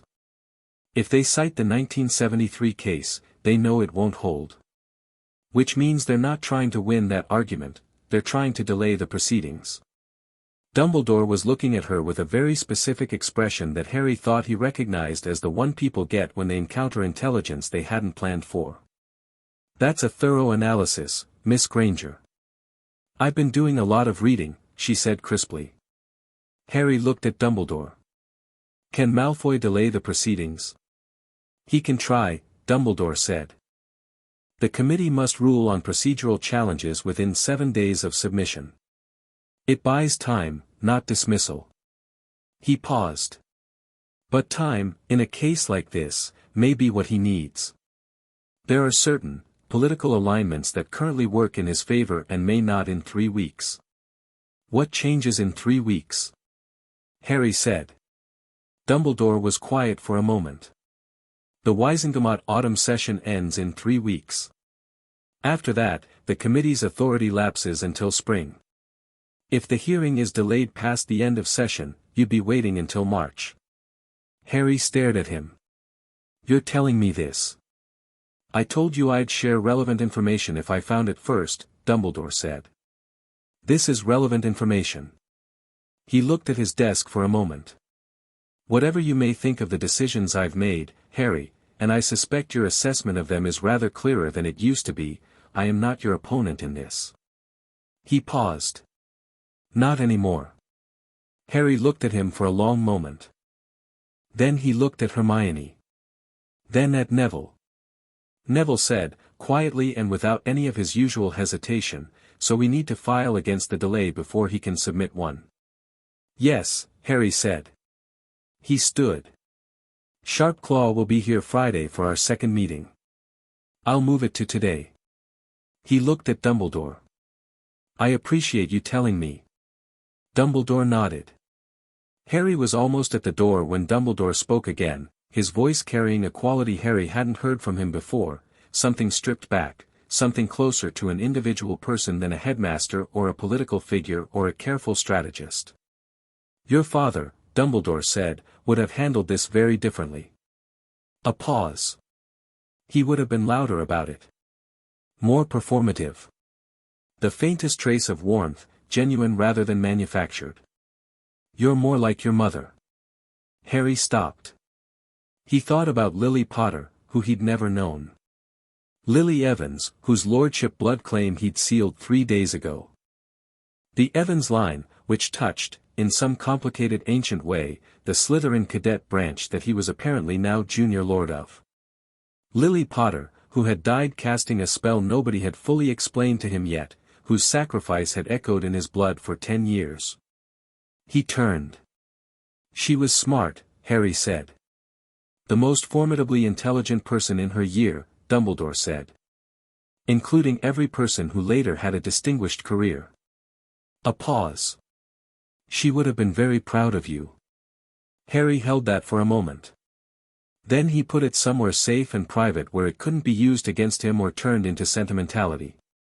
"I'll have Sharpclaw's revised meeting time sent to your office," he said. "Thank you for your time, Professor." He left. Hermione and Neville followed. In the corridor, Hermione was already writing on her notepad. Neville was looking at his hands, then at the middle distance, then at something Harry couldn't see. "Your father," Hermione said carefully. "That was deliberate." "Probably," Harry said. "Doesn't mean it wasn't also true." "No," she agreed. "It doesn't." They walked through the castle, the three of them, past the torches that brightened as Harry passed through the corridor, past a group of Ravenclaws who watched them with intelligent curiosity, past a painting of a knight who had evidently heard something because he gave Harry a very serious, very solemn salute. Harry kept moving. Sharpclaw arrived at 2 in the afternoon. The revised filing against procedural delay was drafted in 40 minutes and sent to the Wisengamot clerk by Owl before dinner. Hermione drafted a supporting legal brief. Neville, who had been quiet during the drafting but sharply attentive, caught a legal citation error that would have weakened the argument and pointed it out without making anything of it. "Just there, that reference is the revised edition, not the original. The revised one actually supports the other side," and Hermione looked up at him with genuine respect. "Well spotted," she said. Neville looked briefly startled. Then he looked pleased, properly pleased, in the full-bloom way of someone who's been told they did something well and has no suppressor telling them the compliment must be mistaken. Harry noted it. Didn't comment. At dinner, the Slytherin table was different. Not loudly, nobody had announced anything, no declarations had been made. But the configuration was off. Draco Malfoy sat in his usual seat, and Crabbe and Goyle were their usual mass on either side of him, but there was a gap between Malfoy and the older Slytherin students that hadn't been there the previous week. A gap that had the particular geometry of people who aren't sure whether to be near him right now. Marcus Flint, 5th year, Quidditch captain, built like someone who had decided early that subtlety was for other people. Flint was looking at Malfoy from the end of the table with the expression of a chess player re-evaluating a piece. Malfoy was eating with precise, careful movements and looking at nobody. Harry watched this for approximately 30 seconds, then went back to his food. Ron, beside him, had been building toward a conversation for most of dinner. Harry had been watching it develop, the way Ron assembled himself to say something, rearranged it, set it aside, came back to it. "Spit it out," Harry said. Ron looked up. "Mum wrote to me." "Right. She has a lot of feelings about what's happening." Ron pushed a piece of chicken around his plate. She thinks you're maybe being hasty. That Dumbledore has always done right by the wizarding world and there must be a good reason, Ron," Harry said. "I know," Ron said immediately. "I know, I'm not saying she's right. I'm just telling you what she said." He met Harry's eyes. "I told her the parchment was real and the compounds were in you and she sent back a very long letter about how it must all be a misunderstanding." He paused. "She loves Dumbledore like he's Father Christmas and the Minister for Magic had a very wise child." Harry thought about what to say. "She's not a bad person for thinking that." "No," Ron agreed. "She's not." He paused. "But Dad," he stopped. "What?" Dad said in his last letter. Ron was very careful with this, folding around it. "He said he's been doing some research at the Ministry. Into the 1981 Emergency Powers Orders. And he said there are a lot of them. Not just yours. A lot of orphan children from that war had similar orders filed." He looked at Harry. "Some of them never had the freeze lifted. They're adults now. Living without access to what should be theirs." The table went a bit quiet, or maybe just Harry's attention to everything around him narrowed. "How many?" Harry said. He didn't know the full number. Ron hesitated. But he said it was more than 20 separate cases that he could identify easily. Harry looked at his plate. Thought about that. 20 families. 20 sets of lordships and vaults and Wisengamot rights that had been sitting inaccessible, with no one fighting to reclaim them because no one had known the question was worth asking. 20 people walking around with whatever compounds had been convenient, living in whatever circumstances had been arranged, shaped by whatever decisions had been made for them. The anger was immediate and clean and very clear. "Tell your father," Harry said, "to keep that list." "I will," Ron said.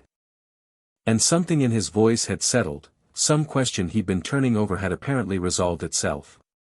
He picked up his fork and ate with the decisive energy of a boy who has made up his mind. "Anything else you need him to do?" "Not yet," Harry said. "But probably yes. Soon." That night Harry sat at his desk after the others were asleep, with the dormitory quiet around him and the lake glittering far below, and felt the 34 compounds doing their slow, inexorable work of absence, the gradual clearing, the day-by-day widening of whatever space had always been there under the suppression. He was different today than he'd been yesterday. Tomorrow he'd be different again. He tried to imagine what fully cleared felt like.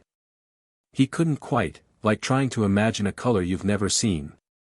But the direction of it was becoming clearer. He pulled out the lordship document. 8 claimed. 11 still outstanding in the Wisengamot petition. 3 attached to Dumbledore voluntarily relinquished and being processed. 8 left in the hands of people who would not relinquish them without a fight. He looked at the names. Malfoy. And 7 others. He thought about Ron's father and the list of 20 cases. He thought about what this actually was, not a personal injury claim, not just the reclamation of a single family's stolen property. This was a system. A deliberate architecture of suppression and theft and manufactured compliance that had been built quietly during a war and left in place after the war ended because it was convenient and because nobody with the means to dismantle it had any incentive to do so. Until now. He put the document away. Lay back on the bed. The castle breathed around him, and the torches in the corridor outside the dormitory, which he couldn't see but somehow knew were there, were burning a little brighter than they usually did at this hour. He thought, 20 other people. He thought, not yet. The Wisengamot first. One thing at a time. He thought, but after. He closed his eyes. Outside, somewhere over the grounds, an owl crossed the dark carrying a letter to the ministry, and the night was quiet and full of things that were already in motion. Chapter 4, Amelia Bones reads a letter. Amelia Bones had been head of magical law enforcement for 6 years, which meant she had read approximately 11,000 letters that began with the words "I write to you in the hope that justice will be served," and meant approximately 11 of them. She had developed, over those 6 years, a finely calibrated internal instrument for distinguishing between correspondence that required immediate attention and correspondence that required a polite holding response and a filing cabinet.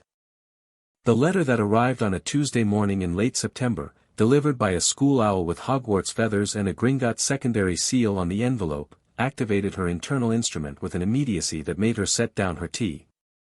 She read it once quickly. Then she read it again slowly. Then she called her assistant and told him to cancel her 9 o'clock. Susan was already at breakfast by the time Amelia came downstairs, which meant she was predictably late for a ministry official who had been predictably punctual for her entire career.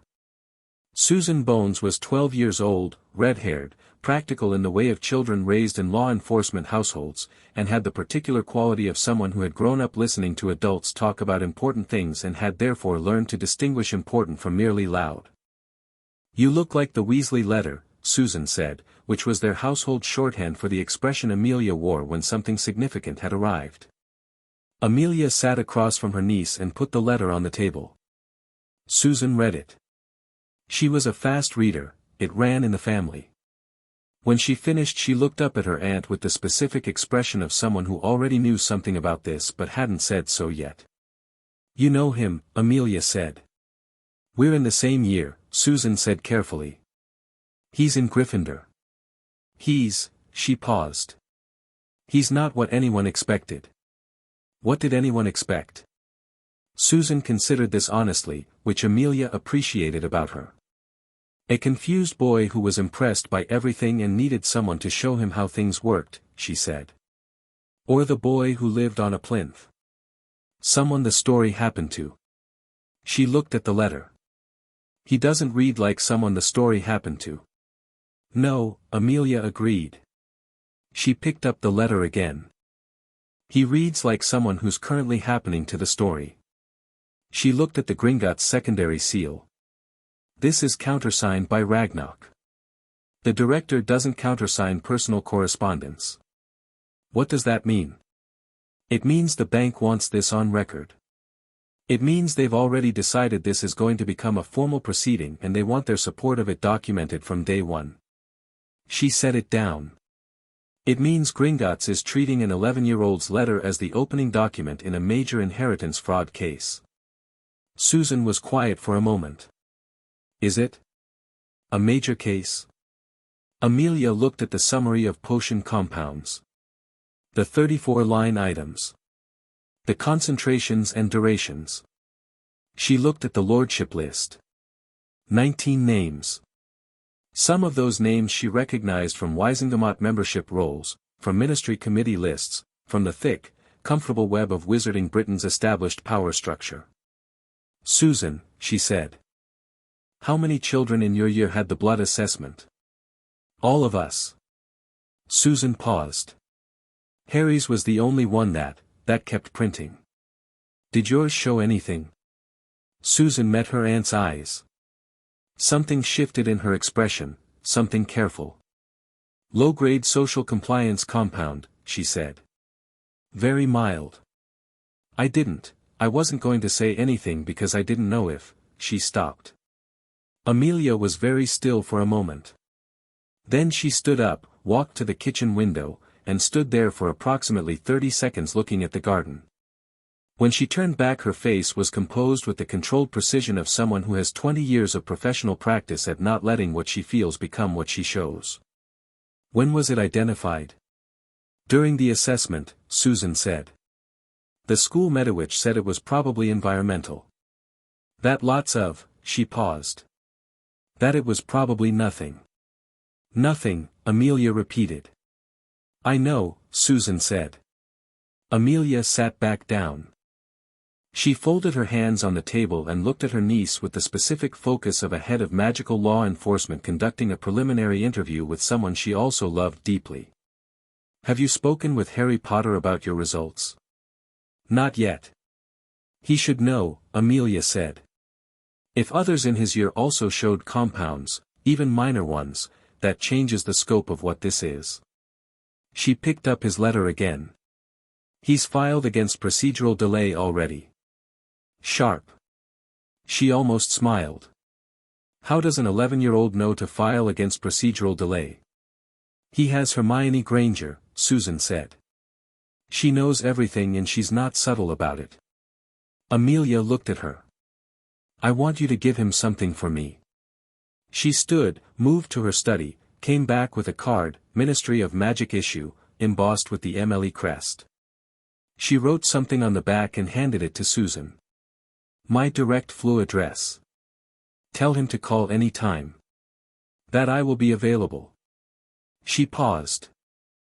And tell him, she thought about how to say it. Tell him this is exactly the kind of thing that office exists to address. And that I'm sorry it took this long for it to arrive at my desk. Susan looked at the card. You believe him. I believe Ragnarok's countersignature, Amelia said. The rest follows from there. She went back to her breakfast, eating with the focused efficiency of someone mentally reorganizing their week. Cancel my Thursday. I need to review 20 years of emergency powers orders filed under Provision 14b. Susan stared at her. That'll take, Aurors Shacklebolt and Tonks can assist, Amelia said. Tell Kingsley I need him at 9 Thursday. And Susan. She waited until her niece was looking at her. Don't tell anyone else about your own results yet. Not until I know the scope of what we're dealing with. Susan nodded. She put the card in her school bag with the precise careful movements of someone handling something important. Hogwarts on a Wednesday morning had its own rhythm, the particular tempo of a school deep enough into term that the novelty had worn off and real work had begun. Lessons were fuller, homework was accumulating, and the social landscape of the year had sorted itself into something that would broadly persist for the next 7 years. Harry was in the library at 7 when Susan Bones found him. He was alone, which was unusual. Hermione arrived at 10 past and Neville at half past, but Harry was generally first to everything, including places where thinking could happen without interruption. He looked up when Susan approached, registered her expression, and closed his book. "Sit down," he said. She sat. She put the ministry card on the table between them. "From my aunt." Harry looked at it. "Read the handwritten note on the back, Lord Potter. I'll be available whenever you need. This reaches me directly." Up. He looked up at Susan.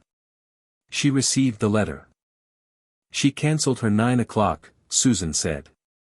She reads important things slowly." Harry pocketed the card. "What else?" Susan looked at him. She was direct in the way of people who have been raised around directness and have absorbed it as a value rather than a style. "My assessment showed a compound," she said. "Low-grade social compliance. The Medowitch said it was probably environmental." Harry was quiet for a moment. He thought about Ron's father's list. 20 cases identified easily. He thought about what easily meant, the cases he could find at a quick pass, without specifically looking, without Gringotts' investigative tools, without the motivation of having found one already. "How mild is mild?" he said. The Medowitch said minor. "Intermittent. Not like yours." She paused. "I'm not saying it's the same situation." "No," Harry said. "But it's a data point." He looked at her carefully. "Do you want me to include it in the Wiesengemot filing?" She met his eyes. She was doing the maths of that, what it meant, whose name it might bring in, what it would do to her aunt's professional position. "My aunt said you should know," Susan said. "She didn't say what to do with it." "I think that's mine to decide." Harry nodded. "Take the time you need." "I don't need much time," she said. "I just needed to say it out loud first." She straightened. "Yes. Include it. As a supporting data point, not as a primary case. But yes." He looked at her for a moment. She held it without flinching. "You're sure?" "My aunt has been fighting corruption in the ministry for 6 years, Susan said. If I'm not willing to put a footnote in a legal document," she left the sentence unfinished in a way that completed itself. "All right," Harry said. He opened his notebook and wrote something. "I'll draft it as supporting evidence of broader pattern." "Your name or anonymized?" "Named," she said. "If it's going to mean anything it has to be real." Harry wrote. When he'd finished he looked back up. "Susan. Thank you." She nodded briskly, in the way of people who accept thanks without ceremony. She stood. Then, as she was leaving, "He's not afraid of you, you know. Malfoy." She said it thoughtfully, not as a warning. "He's confused by you. I've been watching him at meals. He keeps looking at you like you're a problem he's been given the wrong tools to solve." "That's probably accurate," Harry said. "He was raised to expect a certain kind of opponent," Susan said. "Someone who responds to blood status or social pressure or fear. You don't respond to any of those things." "No," Harry said. "I don't." He paused. "What does he respond to?" Susan considered it. "Logic," she said. "And fairness, underneath everything. He wants things to make sense. It's just that the framework he was given for what makes sense is," she paused. "Wrong," Harry said. "Incomplete," she said, which Harry thought was more generous and probably more accurate. She left. He sat with it for a moment. Then Hermione arrived, slightly breathless from running, with 3 new books under one arm and the expression of someone who had found something. She sat down and opened the first book without preamble. "The 1976 paper," she said. "The one on magical suppression of hypotential children." Harry was immediately alert. "I found the original in the archives section," she said. Madame Pants had it in the restricted reserve, not the restricted section, the archive reserve, which is where they keep things that aren't forbidden but aren't circulated. I had to explain why I needed it 3 times. She looked briefly aggrieved about this. "The pseudonym is H. Prince." Harry stared at her. "H. Prince. Which is a very obvious anagram," she said, "of Eileen Prince," Harry said. "Snape's mother." "Or," Hermione said carefully, "of Severus Prince, which is not his name but the Prince part of his name is his mother's maiden name, and the H initial could stand for," she paused. "His first name is Severus. The H doesn't fit." She chewed her lip. "Eileen Prince fits perfectly. She died in 1985, so she can't be questioned. She was a potions mistress, she had the skill set. She was at Hogwarts as a student during the 50s, she knew the theory, she published under a pseudonym that is barely concealed," she looked up. "But Harry. She died in 1985. The compounds in your blood were topped up before your Hogwarts letter. Which means she either set up an ongoing mechanism before she died," Harry said, "or someone else administered the top-up." Hermione nodded. "Someone who had access to the original compounds. Someone who knew the framework she developed." She paused. "Her son." The word sat there. Harry thought about Snape. The dark classroom, the careful controlled performance of contempt that nonetheless had something underneath it, that complicated expression when Harry had mentioned loyalty-binding compounds in his first answer. The way he'd been very still in the corridor outside the Ollery the next morning. "Snape is Dumbledore's man," Harry said. "That doesn't mean he's your man," Hermione said. "And it doesn't tell us whose direction he was working under when the top-up was administered." She looked at her notes. "If Eileen Prince wrote the original framework and Snape administered the top-up, there's a chain. But the chain connects to a purpose, someone wanted you compliant before you entered Hogwarts. Not just compliant. Controllable." She met his eyes. "Someone who knew what you were going to be." Harry thought about that. The 1976 paper, written when his parents were in 6th year. Long before he was born. A theoretical framework for suppressing extraordinary magical potential in children, written preemptively. "Someone who knew what I was going to be," he repeated. "Before I existed." Hermione's expression was very careful. "Or someone who decided what they needed you to be, regardless of what you actually were." The Wisengamot hearing was announced for a Friday, 2.5 weeks away, which was 3 days before the end of the autumn session. Harry's filing against delay had worked, Malfoy's legal team had submitted their procedural challenge and the committee had ruled on it in 4 days, which was the fastest ruling on record apparently, something Sharpclaw had mentioned with the dry satisfaction of a goblin whose institution's authority had just been reaffirmed.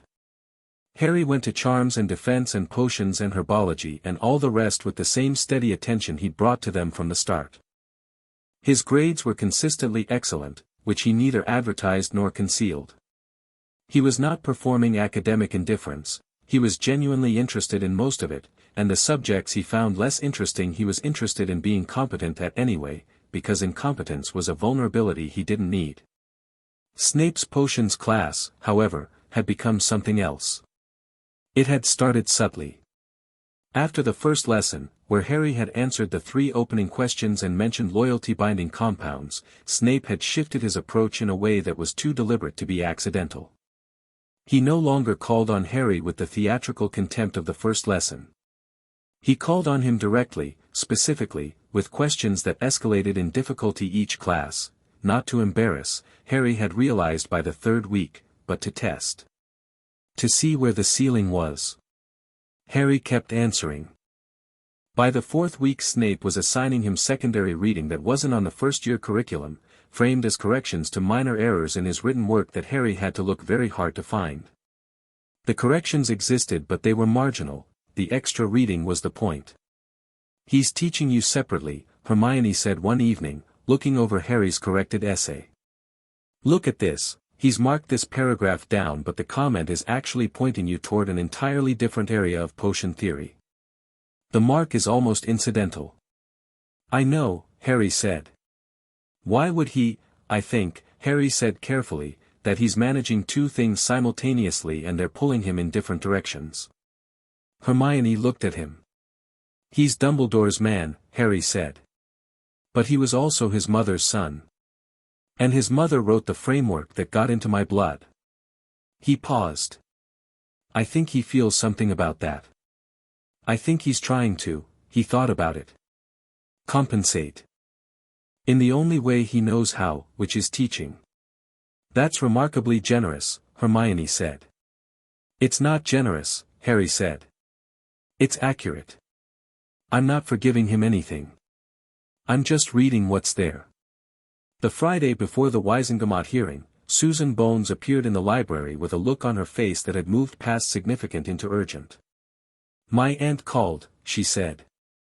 She sat down and kept her voice low, which in the library was largely redundant since Madame Pants enforced silence with the vigilance of a former Auror, but the instinct was correct.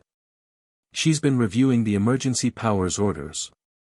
With Shacklebolt and Tonks." "How many cases?" Harry said. Susan looked at him. 27 confirmed cases of Provision 14b orders that were never reviewed and never lifted.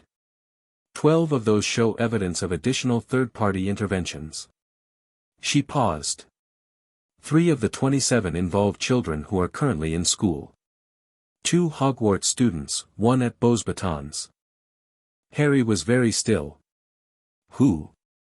"She's not telling me the names," Susan said. "Legal protection until the hearing." "But," she paused. "She said one of them is in this school and in this year." Harry looked at the table for a moment. Neville's assessment had shown 2 compounds.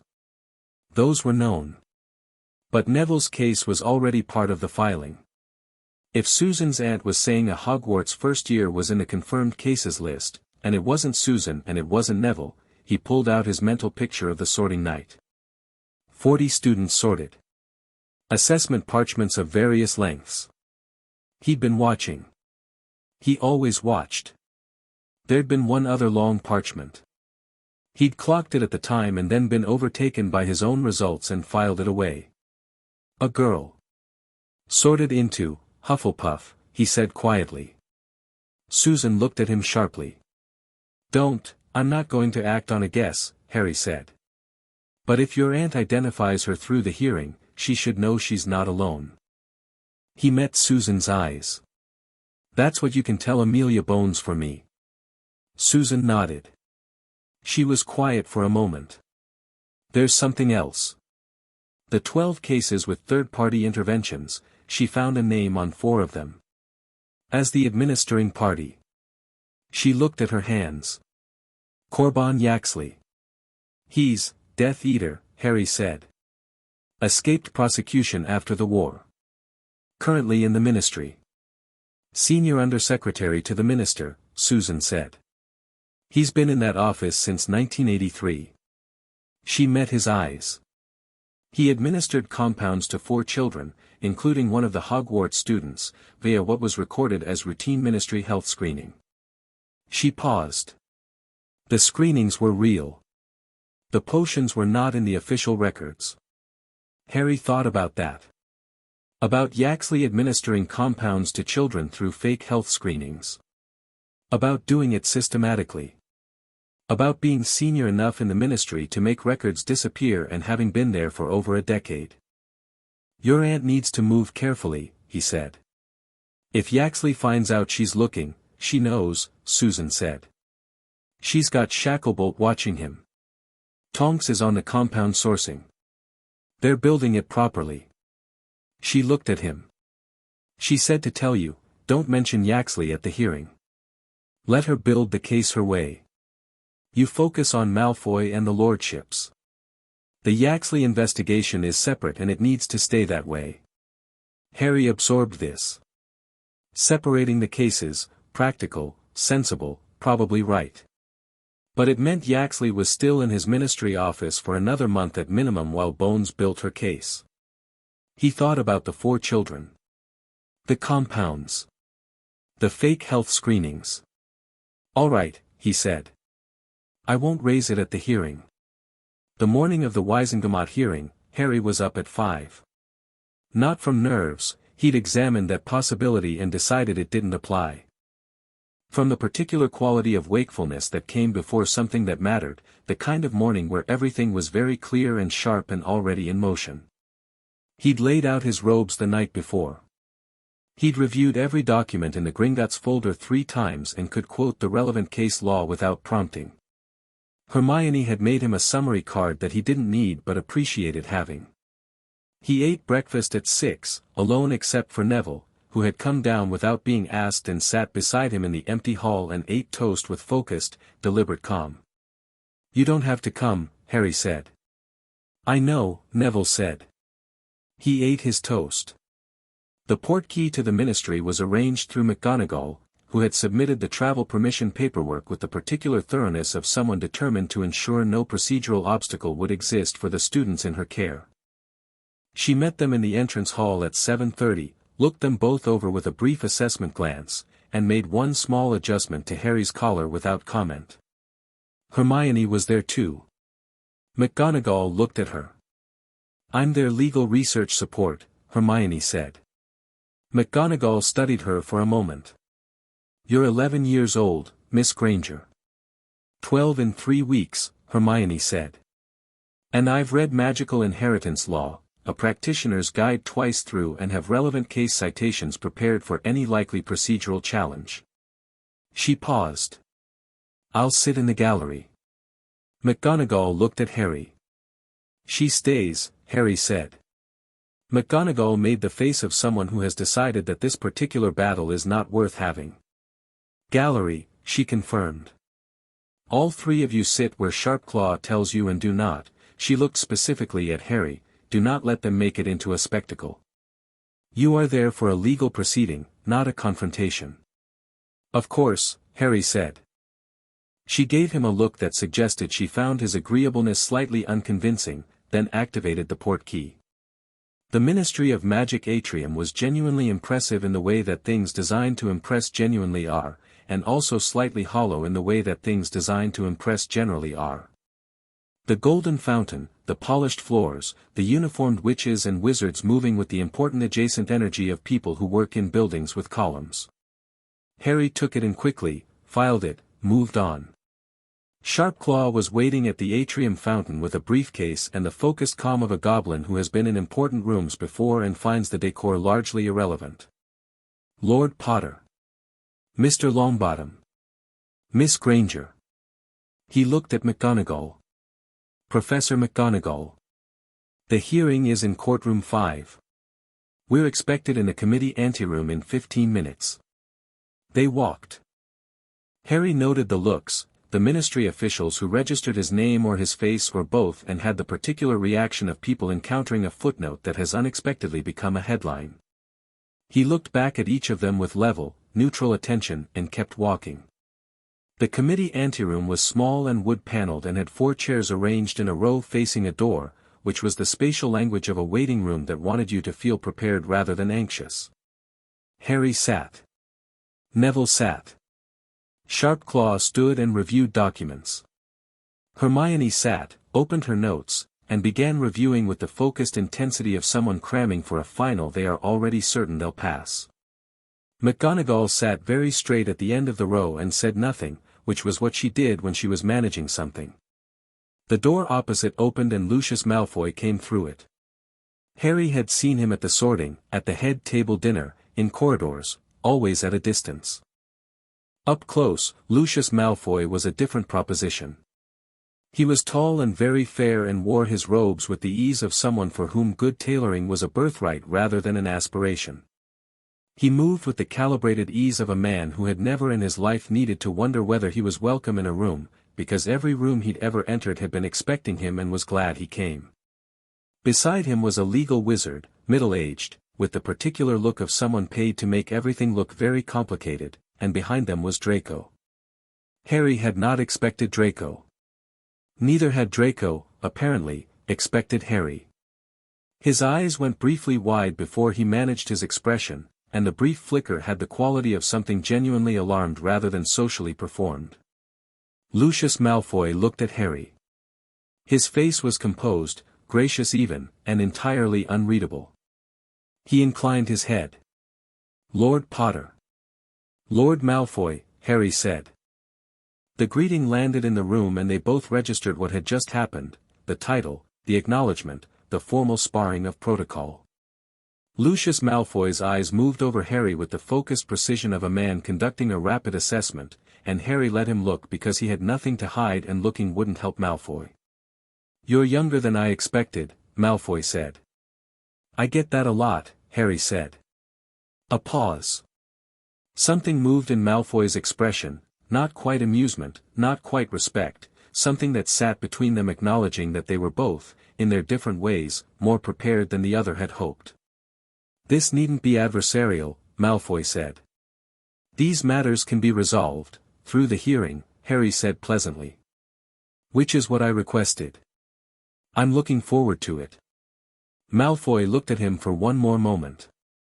Then he turned away with the grace of a man who has been outmaneuvered but isn't ready to concede anything yet, and moved to the far end of the anteroom with his legal wizard. Draco was still standing near the door. He was looking at Harry with the expression that Susan had described, the wrong tools for the problem. Harry looked back at him without hostility and without particular warmth and then looked at his own notes, which was the most honest and probably most useful thing he could do. Draco sat down.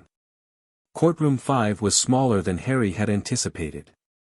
Not the dramatic amphitheater of his imagination but a wood-paneled chamber with tiered seating, good acoustics, and the particular quality of a room where important things had been decided and the walls had absorbed the weight of it. The Custodial Legal Review Committee sat at the high bench, 7 members, robes formal, expressions professionally neutral. A woman in the center, silver-haired, with the bearing of someone who had chaired things before and found the experience instructive. Committee Chair Marchbanks. Harry knew the name from Hermione's notes, former head of the Wizarding Examinations Authority, retired to committee work, considered rigorous and genuinely impartial. Sharpclaw took his place at the Gringotts table. Harry and Neville sat beside him. Hermione was in the gallery, 3 rows back, with her notes open in her lap. McGonagall sat beside her. Lucius Malfoy and his legal wizard were at the opposing table. In the gallery behind Malfoy, Harry noticed 3 people he didn't know and 1 he did.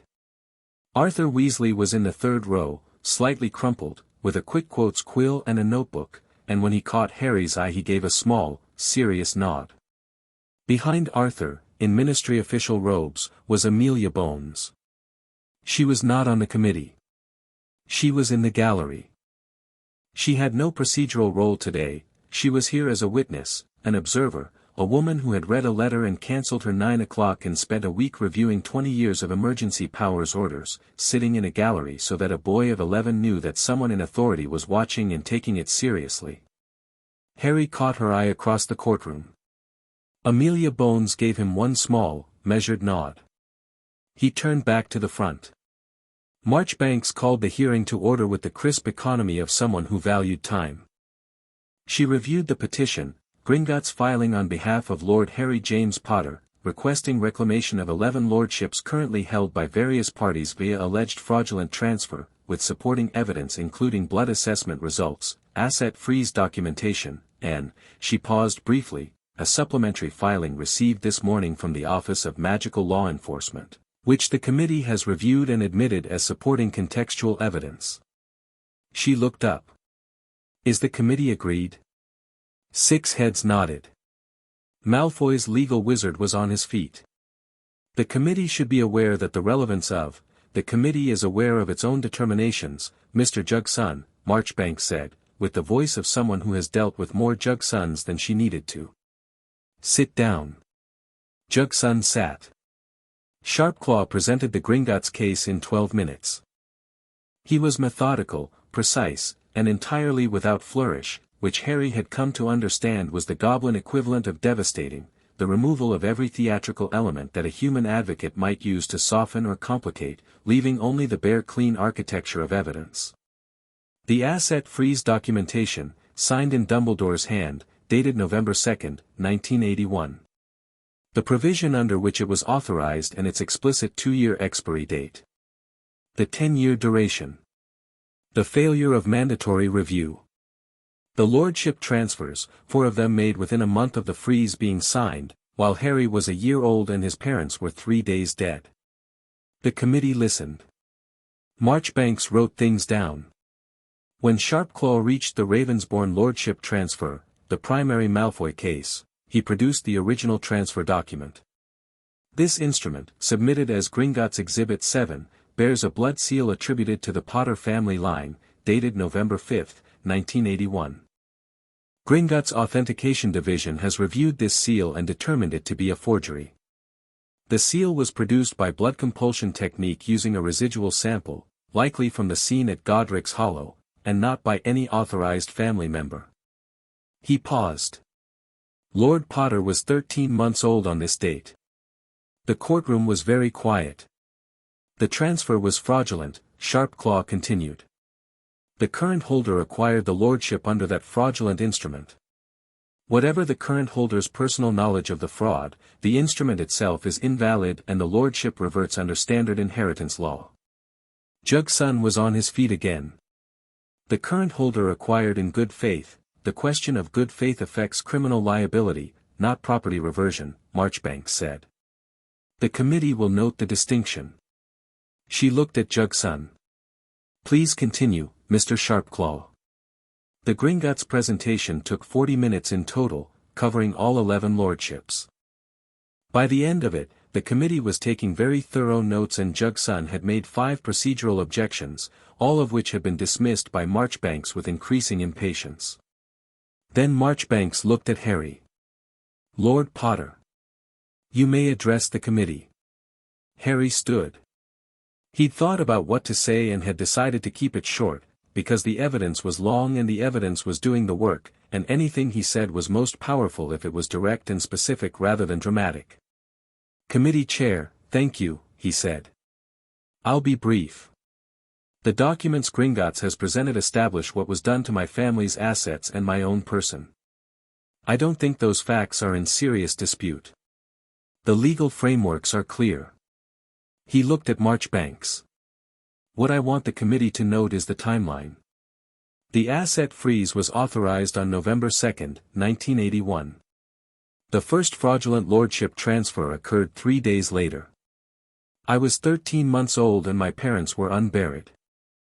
He paused, letting that sit. Whoever arranged those transfers did so in a window of maximum vulnerability, maximum chaos, and minimum oversight. That's not opportunism. That's preparation. He looked at the committee row. Someone was ready. He sat down. The committee conferred quietly. Marchbanks wrote something. 3 of the 7 members were looking at Harry with expressions ranging from assessment to something that had more weight in it.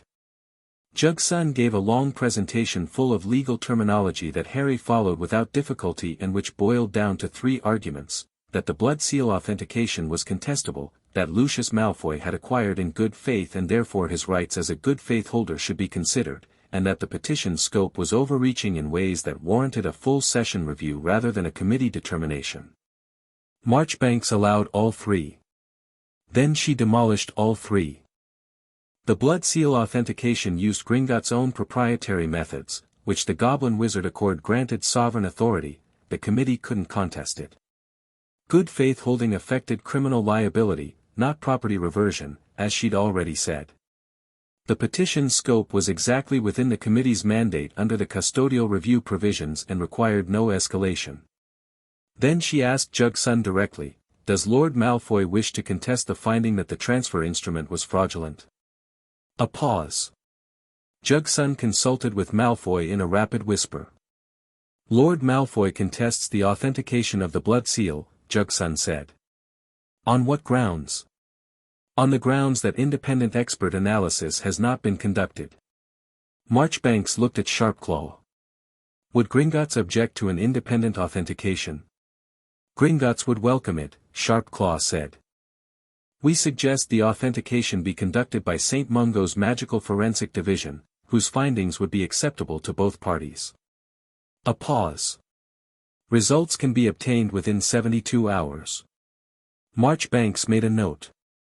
The committee will reconvene in 4 days for the St. Mungo's authentication result. In the interim, she looked at the full petition, of the 11 lordships named, for are not contested by any current holder, the transfers having been made via forged proxy to parties who have already indicated non-objection. The committee rules that those 4 lordships revert to Lord Potter effective immediately. She lifted her quill. Do any members wish to note dissent on those 4 reversions? Silence. Carried, Marchbanks said, and wrote, and the sound of her quill on the parchment had a very specific finality to it. For more lordships. Harry felt them, brief, warm, the same sensation as before but stronger now, for at once, like 4 keys turning simultaneously in 4 locks he hadn't known were closed. He sat very still and let it resolve. Neville's knee pressed briefly against his under the table. Harry pressed back briefly, acknowledging. The hearing closed. The committee filed out. The courtroom reorganized itself into the post-hearing configuration of people who had sat through something important and were now processing it in their various ways. Sharpclaw clicked his briefcase shut with the satisfaction of a professional meeting a standard. For today. The remaining 7 pending authentication, which we will receive in 4 days. Reconvening hearing is scheduled before the session ends. He looked at Harry. Well done. Harry nodded. He was watching Malfoy, who was speaking quietly with Jugson near the courtroom door. Draco was standing slightly apart, not with the legal wizard, not with his father, just standing in the particular in-between space of someone who isn't sure where they belong in a given moment. Malfoy Sr. finished with Jugson and turned. He and Harry looked at each other across the emptying courtroom. There was a moment between them that was not hostile and not friendly and not anything that had a conventional name, just 2 people who both understood what the next 4 days meant and were both acknowledging it directly. Then Lucius Malfoy turned and walked out. Amelia Bones was waiting in the corridor outside. She was not what Harry had expected, which he acknowledged was probably unfair since he hadn't formed a clear expectation. She was solid and direct, brown-haired with white at the temples, wearing her Emily robes with the ease of someone who'd stopped thinking about what she was wearing decades ago. She looked at Harry with the specific evaluation of a professional who has read a document carefully and is now comparing it to the primary source. Lord Potter, she said. Madam Bones, Harry said. Your presentation was concise, she said. Someone prepped you well. Hermione Granger prepped me, Harry said. I also read the documents. Amelia looked at him for a moment. The Yaxley matter, she said, quietly enough that the corridor noise covered it. We've made progress in the past week. I can't discuss specifics. But I want you to know it's moving. Susan told me to leave it to you, Harry said. Smart girl, Amelia said. You'll leave it to me? Yes, Harry said. You're better positioned and you're already moving. I have no interest in being the one to move it if that means it moves less effectively. He paused. I do want to know what happens. You'll know, she said. I'll make sure of it. She paused. The supplementary filing I submitted this morning, 27 cases, Harry said. 29, she said quietly. We found 2 more yesterday. She met his eyes. This is bigger than one boy's inheritance, Lord Potter. I know, Harry said. It was always bigger. He paused. That's partly why I didn't drop it when it got complicated. Amelia looked at him for a moment with the expression of someone adjusting an assessment upward. I imagine it gets more complicated from here. I imagine so, Harry agreed. Are you a problem with that? Not remotely, she said. Something that might have been a smile at the edge of her expression. Stay in contact through Susan or direct flu. My office door is open to you. Officially. She paused. That's not something I say often. I appreciate it, Harry said. And then, because it was true and because she'd spent a week of her professional time on it, thank you. For the 29 cases, not just mine. She looked at him for a moment, the particular look of someone encountering consideration they hadn't fully anticipated. Don't thank me yet. The work's just started. She turned and walked back through the ministry atrium with the focused purpose of someone going directly back to her office to keep working. Harry watched her go. McGonagall appeared at his shoulder. Ready? Yes, Harry said. They gathered, Neville, Hermione, McGonagall, Sharpclaw who was heading back via his own means and gave Harry a final nod as he departed. They moved through the atrium toward the portkey point. Hermione fell into step beside Harry. She had the look of someone who had been in a gallery taking notes and had filled 3 pages and had several things to say about all of it and was marshalling them into priority order.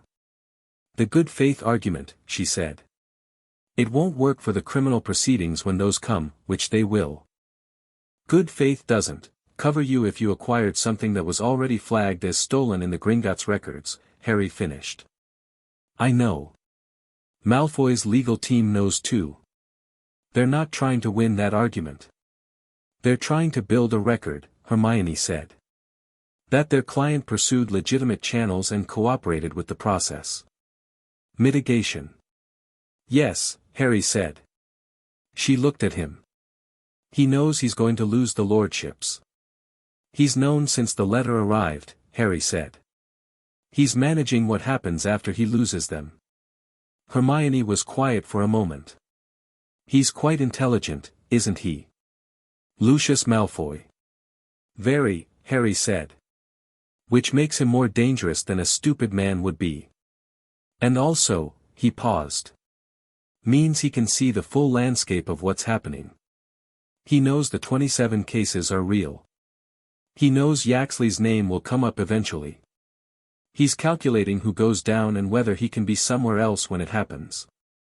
He might cooperate, Hermione said. If he thinks it saves him from the worse exposure. Harry had thought about this. It was possible. Lucius Malfoy had a son at Hogwarts and had presumably, under all the ambition and political ruthlessness, some level of interest in what that son's life looked like in 5 years. Maybe, he said. That's not my move to make, though. Amelia Bones will work that out. Neville, who had been walking slightly ahead and half listening, turned back. You're trusting her quite a lot. For someone you met today. I'm trusting her to pursue her own professional interest, Harry said. Which is to build a genuine case against genuine corruption. That aligns with what I need. I'm not trusting her with anything that requires her to act against her own interests. Neville considered this. That's a cynical way to trust someone. It's a reliable way, Harry said. He paused. She's also, I think, genuinely principled. The 29 cases, she didn't have to tell me that number. She could have said several or more than one. She chose precision. He looked at Neville. People who choose precision in moments when vagueness would be easier tend to be the ones worth relying on. Neville thought about that for the rest of the walk. Then, quietly, like Hermione and her legal citations. Yes, Harry said. Hermione, who had caught the last exchange, looked briefly surprised and then looked back at her notes in the way of someone who is pleased but doesn't want to make a thing of it. The portkey returned them to the Hogwarts grounds in the early afternoon, the castle rising above them in the October light, the grounds bright with autumn color. Harry stood for a moment in the cold air and looked up at it. 12 lordships. 12. From 11 when he'd walked into the Great Hall 4 weeks ago, or technically 0, since the ones he'd had been frozen, to 12, with 7 more pending authentication and a full Wisengamot session still to come. And 29 children in the ministry files. And Yaxley in his office. And a 1976 paper with a barely concealed pseudonym. And Snape teaching him things that weren't on the curriculum. And Dumbledore sitting in that warm office with the whirring instruments, managing his own complicated accounting of what he'd done and what it had cost. Harry looked at the castle and felt the cold air and the clarity that came with it, the no-compounds clarity of a morning after a cleared night. More complicated from here, Amelia Bones had said. He walked up the path toward the castle doors. Obviously, he said. Chapter 5, Fire in the Old Houses. The authentication results came back in 3 days, not 4. Harry learned about it from Sharpclaw's owl at breakfast on Tuesday, which arrived before the regular post, landed on his plate with the precision of a bird that had been given very specific instructions about urgency, and delivered a single line on Gringotts parchment. St. Mungo's confirms fraudulent blood seal. Hearing reconvenes Thursday. Harry read it. Passed it to Hermione. Ate his eggs. Across the hall, the Slytherin table had a quality he'd been tracking for 2 weeks, a slow but steady reconfiguration, the kind that happened when a weight that had been stable shifted. Draco Malfoy sat in approximately his usual place, ate approximately his usual breakfast, and was surrounded by approximately his usual companions. But the geometry was different. The older students who had treated him as a natural extension of his father's social orbit were doing the thing people did when they were quietly re-evaluating an association without announcing the re-evaluation, sitting slightly further, directing their conversation slightly elsewhere, the invisible architecture of social withdrawal. Draco was aware of it. Harry could see that he was aware of it, in the deliberate way he held himself, the slight overcorrectness of his posture. He was performing comfort. Which meant he wasn't comfortable. Neville, beside Harry, had seen it too. He was getting better at that, the noticing, the reading. 3 weeks of clearing compounds had given him something that wasn't yet fully itself but was getting there, a directness that surfaced more readily now. He looks like my Gran's face when she knows a letter from the ministry is coming but hasn't arrived yet, Neville said. Waiting for something bad, Harry said. Waiting, Neville said, and having to look like he's not waiting. Harry looked at Draco for a moment. Then he looked away. After breakfast he had a free period, which he used to sit in a quiet corner of the library with the full Gringotts audit and do something he'd been putting off because it required a sustained quality of attention that the week leading to the hearing hadn't allowed. He read every page. Not the summary. Not the highlights. Every page, the investment records, the property inventories, the vault contents, the correspondence files, the legal annotations. It took 2 hours, and when he finished he sat for a moment with his hands flat on the table and let the scale of it settle. The Potter family was not merely wealthy. It was generationally, structurally, architecturally wealthy in the way that meant the wealth had become infrastructure, the kind that didn't just sit in vaults but moved through Wizarding Britain as investment and property and institutional influence and the very particular invisible power that came from having been important for long enough that the world had organized itself partly around your being there. All of it had been frozen when he was 13 months old. And for 10 years the growth and income from that frozen wealth had, he found this in the back pages of the audit, in the section labeled Outstanding Accruals during Freeze Period, gone precisely nowhere. Held in escrow. Waiting. Waiting for him. He looked at the total. He would not tell anyone the number. Not because he was embarrassed by it but because it was not relevant to what he was doing, and numbers like that changed rooms in ways he didn't need rooms changed. What he did note, in his own handwriting on a separate piece of parchment, was the list of properties. 7 estates across Britain and Ireland. Several in Scotland. 1 in France. 1 in, he checked twice, Rome. All maintained during the freeze by Gringotts Property Management Division at the bank's expense, because the Goblin Wizard Accord apparently gave them both authority and responsibility over assets under protective hold, and goblins took their responsibilities seriously even when wizards gave them no reason to. He'd need to visit the Scottish estate at minimum. The others could wait. He put the audit away and went to Charms. The attack happened on Wednesday evening. Not in the school. Not during a class, not in a corridor, not in any of the places where you'd expect conflict between students or staff or the grinding political consequences of what Harry was doing to the comfortable arrangements of Wizarding Britain. It happened on the Quidditch pitch. Gryffindor had booked it from 6 to 7 for first-year flying practice, not official house team training, just the informal session that Wood, the Gryffindor keeper, had organized for interested first-years who wanted to get familiar with brooms before tryouts. Harry had gone because flying was interesting and because Madame Hooch's first lesson had established beyond reasonable doubt that he had a natural ability for it that he was curious to develop. The evening was cold, the pitch lit by the stadium enchantments, half a dozen Gryffindors on brooms doing slow circuits above the grass while Wood offered technical commentary from the ground. Harry was 50 feet up, moving at something between a cruise and a proper speed, when he felt it. Not saw. Felt. A vibration in the air that arrived about a third of a second before his eyes could locate the source, something moving fast from the direction of the castle, high and at an angle, with the particular trajectory of something that had been aimed. He banked hard left. The hex missed him by 2 feet, close enough that he felt the disturbance in the air as it passed. It struck the goal post to his right with a sound like a hammer on iron and left a scorch mark the width of a fist. Harry pulled up, turned his broom in the air with a tight, clean movement, and looked. A figure on the upper walkway of the stadium, one of the covered observation areas, accessible from the castle via a back staircase that most students didn't use. Robed, face covered, wand up. The second hex came faster than the first.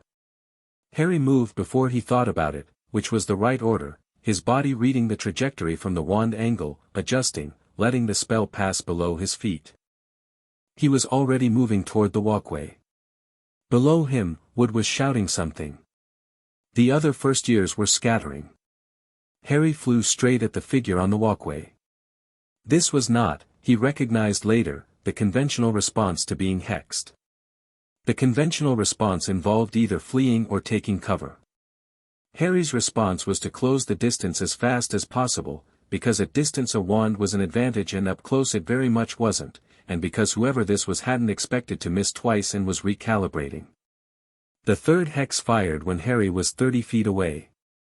He ducked flat against the broom handle, felt it go overhead, came up and covered the last 30 feet in approximately 2 seconds. The figure tried to step back. The walkway railing caught them behind the knees. Harry pulled up at the last moment, coming level with the walkway, and looked at the figure from a distance of about 4 feet. "Drop it," he said. The wand didn't drop. Harry reached into his robe pocket with his left hand, the hand not on the broom, and produced his own wand. He'd been practicing wand work while flying since the first day on a broom because it had seemed obvious that this was a useful skill. He hadn't told anyone. He pointed it. "I won't ask twice," he said. The wand dropped. The figure's hood came down, whether by choice or by a very focused Wingardium Leviosa from Harry before they could decide was a question that probably didn't need answering in front of witnesses. Marcus Flint. 5th year. Slytherin Quidditch captain. The boy who had been watching Draco Malfoy with the chess player expression at dinner for the past 2 weeks. He was 18, large, and wearing the expression of someone who has just done something that he had very carefully convinced himself was necessary and is now confronting the fact that it has gone entirely wrong. Harry looked at him. Flint said nothing. 3 hexes at a first year, Harry said. On the Quidditch pitch. In full view of 6 witnesses. He kept his voice level and factual, the way Sharpclaw kept things level and factual, which was somehow more effective than anger would have been. "I'm trying to understand what the outcome of this plan was supposed to look like." Flint's jaw tightened. "You're going to tear everything apart, I'm reclaiming stolen property," Harry said. "Those are different things. For people like you they're the same thing." Flint said it with genuine conviction, which was almost interesting. Not a hired thug, then. Someone who actually believed the world being disrupted was worth preserving. The families that have held those titles for a decade, the arrangements that have been in place, were built on fraud, Harry said. You know that. That's your word for it. It's also Gringotts' word. St. Mungo's word. The Wisengamot Committee's word. He paused. And your hexes just made it the Hogwarts Disciplinary Board's word too. He lowered his wand slowly, deliberately, making the point that he was lowering it by choice and not because he'd run out of reasons to hold it. You haven't hurt me. You've created a documented record of violent opposition to a legitimate legal proceeding, with 6 witnesses and a scorch mark on a goal post. Flint stared at him. You're 11. Yes, Harry agreed. Annoyingly. Below, Wood was already gone. Harry could see him running toward the castle, which meant McGonagall was going to be here in approximately 3 minutes. Go inside, Harry told Flint. Don't make it worse by running. Go straight to McGonagall's office and tell her what you did before she has to find you. The honesty won't save you, but it'll matter. Flint looked at him. Something in the boy's expression moved through several things that weren't readable as individual emotions, more like a whole set of certainties destabilizing at once. Why are you? He stopped. Because I need you functional, Harry said. Not expelled, not disgraced, not so far destroyed that whatever information you have about who sent you is lost along with you. He met Flint's eyes. Someone put you up to this. They'll have given you reasons that made sense at the time. I want to know what those reasons were and whose voice they were delivered in. A long pause. The cold air moved through the stadium. The other students were gathered at the far end of the pitch in a small, strained cluster. Nobody sent me, Flint said. And it had the texture of something mostly true.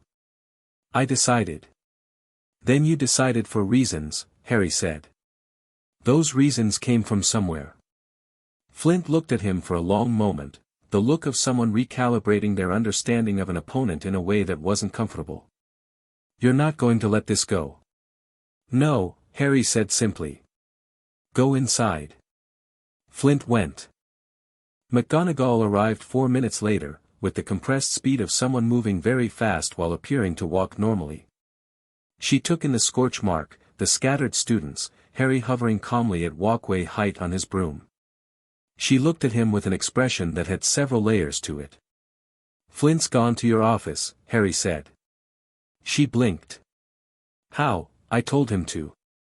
She looked at the scorch mark again. Then she looked at Harry, really looked at him, the particular quality of attention she occasionally gave him that was different from how she watched other students, more direct, more considering. Are you hurt? No, Harry said. He missed 3 times. She absorbed this. Come down, please, Mr. Potter. He landed, tapped his feet onto the pitch grass.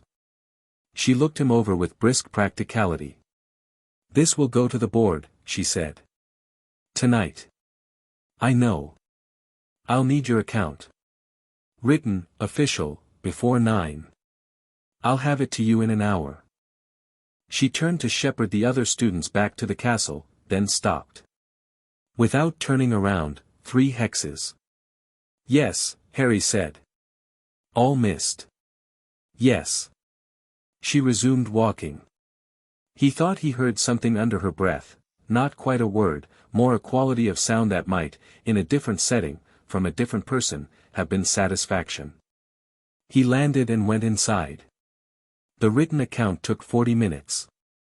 He made it factual, precise, included wand angles and distances, and did not speculate about Flint's motivations because speculation wasn't evidence.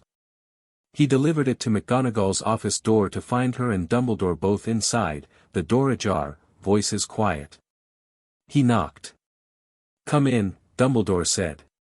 He gave McGonagall the account. She read it immediately, 2 paragraphs. She'd read it before he'd settled into the chair. Her expression moved through the account like a weather system. When she finished she handed it to Dumbledore without comment. Dumbledore read it. Set it down. 3 hexes, he said.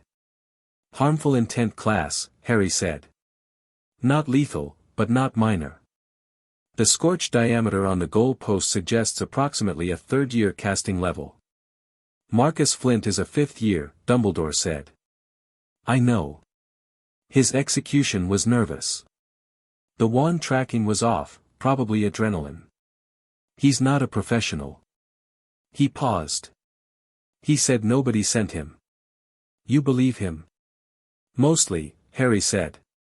I believe nobody said go hex Harry Potter off his broom.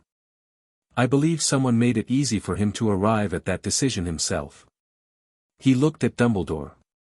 Someone's been talking to the older Slytherin students about what the case outcomes mean for established families. Framing it as a threat to something worth defending. That's not instruction, it's cultivation. Dumbledore was very still. You're describing deliberate incitement.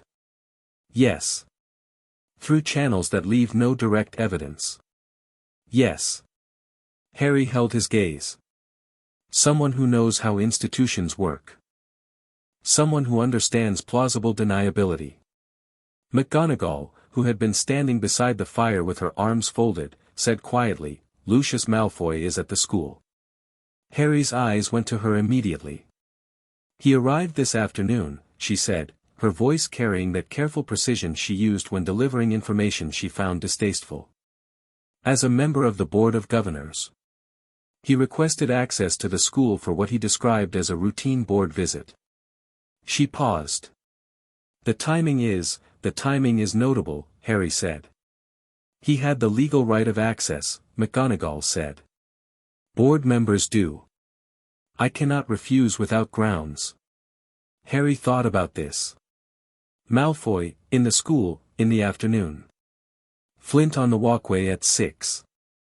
The timeline was tight but workable, a brief conversation in a corridor, in the right register, to the right person, planting the right ideas. The Potter boy is destroying your family's position. The families that have supported Slytherin for generations. Someone should say something. Not an instruction.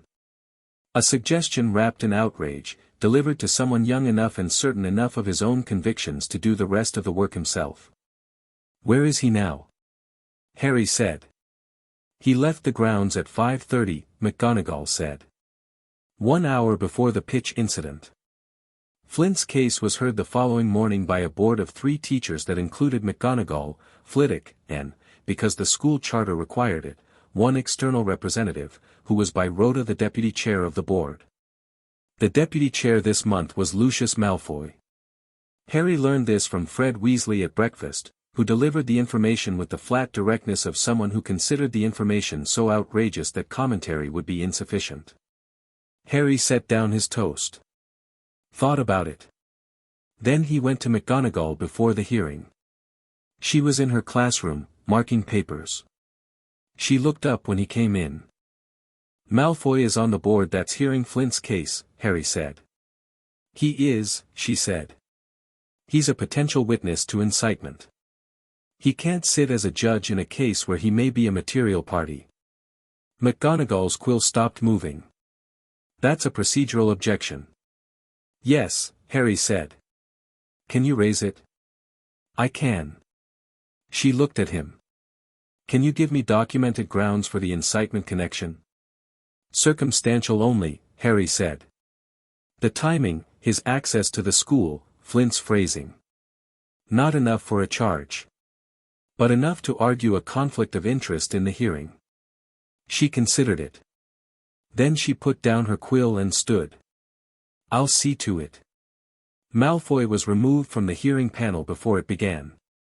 McGonagall raised the conflict of interest. The remaining 2 teachers noted it. The external replacement was Professor Sprout, who arrived slightly out of breath with soil still on her gloves and who McGonagall brought up to speed in approximately 45 seconds in the corridor. Harry was not at the hearing, he had Transfiguration, which he attended. He heard the result from Percy Weasley at lunch, Flint, 3 months suspension from the Quidditch team and a formal warning record. Not expelled because his record was otherwise clean and his account had been considered with the aggravating and mitigating factors in balance. It's not enough, Ron said, when he heard. It's documented, Harry said. That's what matters now. When the larger case builds, Flint's incident is in the record. 3 hexes at a first year connected to a hearing about stolen lordships. He ate his lunch. That's not nothing. Ron looked like he wanted it to be more and was trying to be satisfied with what it was. What about Malfoy? He was in the school, circumstantially, Harry said. No direct evidence. Not yet. He paused. But the board chair has now been asked to note a potential conflict of interest on record. That notation exists. Hermione, who had been listening while making notes, looked up. You're building a paper trail. I've been building a paper trail since the first day, Harry said. Every incident, every connection, every circumstantial link. When Amelia Bones builds her case on Yaxley, we want the Flint incident in the broader picture. Malfoy cultivating students to act against you, Hermione said slowly. While simultaneously facing a legal hearing you brought against him. That's witness intimidation, Harry said. If you squint at it the right way and have enough supplementary evidence. Hermione stared at him. Harry. If that holds up, it changes Malfoy's exposure significantly, he said. Yes. A pause. You thought of this before Flint even went inside, she said. It wasn't quite a question. I thought of it on the walkway, he said. That's why I told him to go straight to McGonagall. A documented incident, where the timing connects to Malfoy's school visit, where Flint confirmed his own presence on the record, is more useful than a quiet incident that gets managed away. She looked at him with an expression that was doing something complicated. That's cold. It's accurate, he said. You used Flint. I gave Flint the option that was best for him, Harry said. Going straight to McGonagall rather than running protected him from a worse outcome. That was true regardless of what I needed the record to show. He met her eyes. Both things can be real, Hermione. She held his gaze for a moment. Then, yes. They can. She went back to her notes. I'm not saying you were wrong. I'm just noting it. Noted, he said. Thursday's hearing reconvened. The courtroom was fuller this time. Word had moved through Wizarding Britain with the particular speed of news that has both legal substance and personal consequence. The gallery held twice as many people as the first hearing, journalists, mostly, from both the Prophet and several smaller publications, plus a row of ministry officials in formal robes and, in the back corner, a which Harry didn't recognize in Gringotts Green who was taking very careful shorthand. Marchbanks called it to order with the same brisk efficiency as before.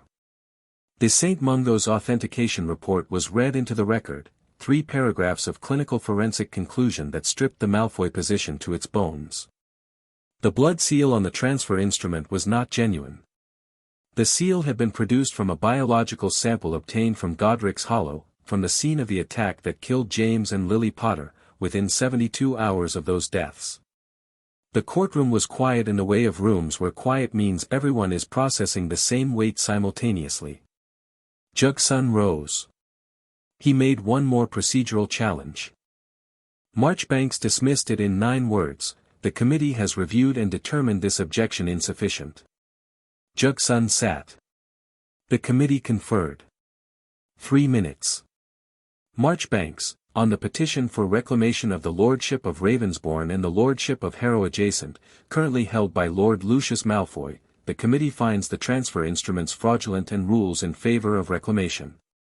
Both lordships revert to Lord Harry James Potter with immediate effect. The gallery murmured.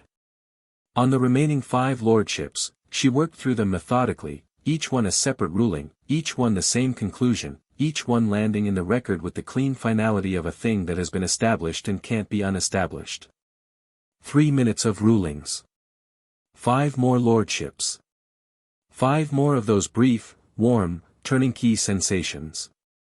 When it was done Harry had 19 lordships. All 19. He sat with that for a moment. The full number. The complete reclamation. Every single one of them. Hermione was very still beside him, Neville, on his other side, let out a breath that he'd apparently been holding for approximately 20 minutes. Sharpclaw produced a sealed parchment from his briefcase. Opened it. Slid it across to Harry. Your full lordship register, certified by Gringotts. Active and current. He paused. Congratulations, Lord Potter. Harry looked at the list. All 19 names in neat Gringotts copperplate. He thought about the first parchment, 3 weeks ago, rolling across the great hall floor. He thought about the hat, and where I'll be most useful. He thought about the compound in his blood that had made him want to go back to the cupboard under the stairs. He folded the parchment and put it in his pocket. Lucius Malfoy had not been present at this hearing. His absence was noticed.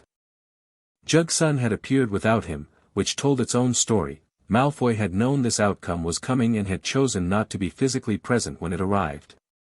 That was either pride or strategy or both.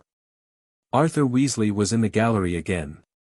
He caught Harry's eye as the courtroom began to empty and gave a small, serious thumbs up that had the quality of something genuine rather than performative.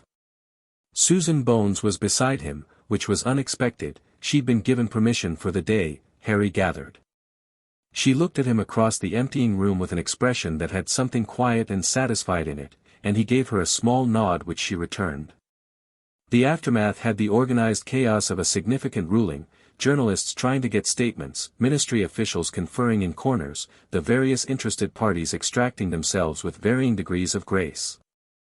Harry moved through it with McGonagall at his shoulder, declining comments to the prophet. Gringotts will issue a formal statement, Sharpclaw said, appearing efficiently at his other shoulder, and making his way to the atrium.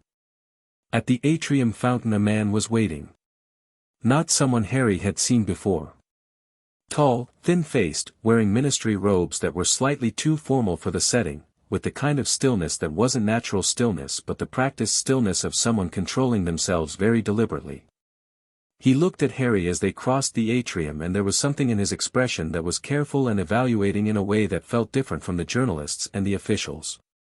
Harry clocked him. Didn't stop. McGonagall was speaking to him about the portkey back to Hogwarts, practical details about timing, and Harry answered appropriately while keeping the man in his peripheral vision. The man didn't approach. He just watched. Corban Yaxley. Harry didn't know his face. He'd never met him. But he'd read Amelia Bones' description in the letter Susan had relayed, and the description, tall, thin-faced, practiced composure, senior ministry bearing, fit with the kind of precision that left very little doubt. He kept walking. Didn't acknowledge the gaze. Didn't speed up. In the ministry fireplace queue, he said quietly to McGonagall without moving his lips very much, the thin man by the fountain. Do you know who that is? McGonagall glanced over with the professional subtlety of a teacher who has spent 40 years being alert to things in rooms without appearing to be alert to them. Corban Yaxley, she said. Senior Undersecretary to the Minister. He was watching me, Harry said. McGonagall stepped into the fireplace beside him. I noticed, she said. They went. Back at Hogwarts, in the warm ordinary geography of the school, Harry sat in the common room that evening and felt the full weight of the day settle. 19 lordships. Flint's incident on record. Yaxley in the atrium. The hearing result, which would be in the prophet by tomorrow and would move things in ways he couldn't fully map. Neville came to sit beside him.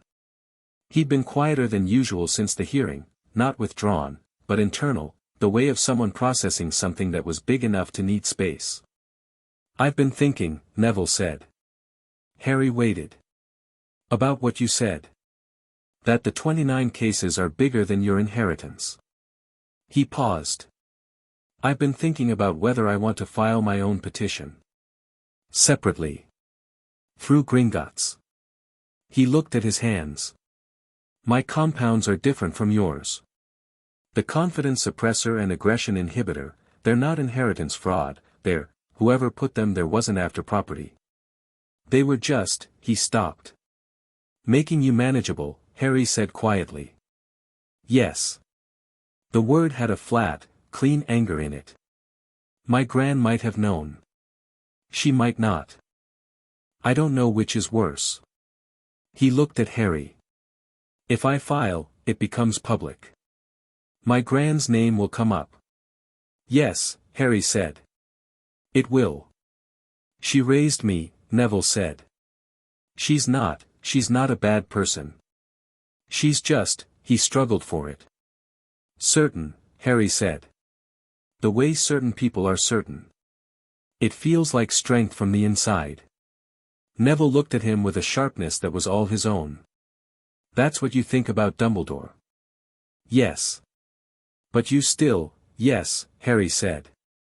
You still deal with what they did. The intention doesn't change the effect. Neville was quiet for a long moment. File, he said finally. I want to file. He paused. And I want to talk to my gran myself. Before she hears it from anyone else. He paused again. That's going to be a difficult conversation. Yes, Harry said. Do you want company?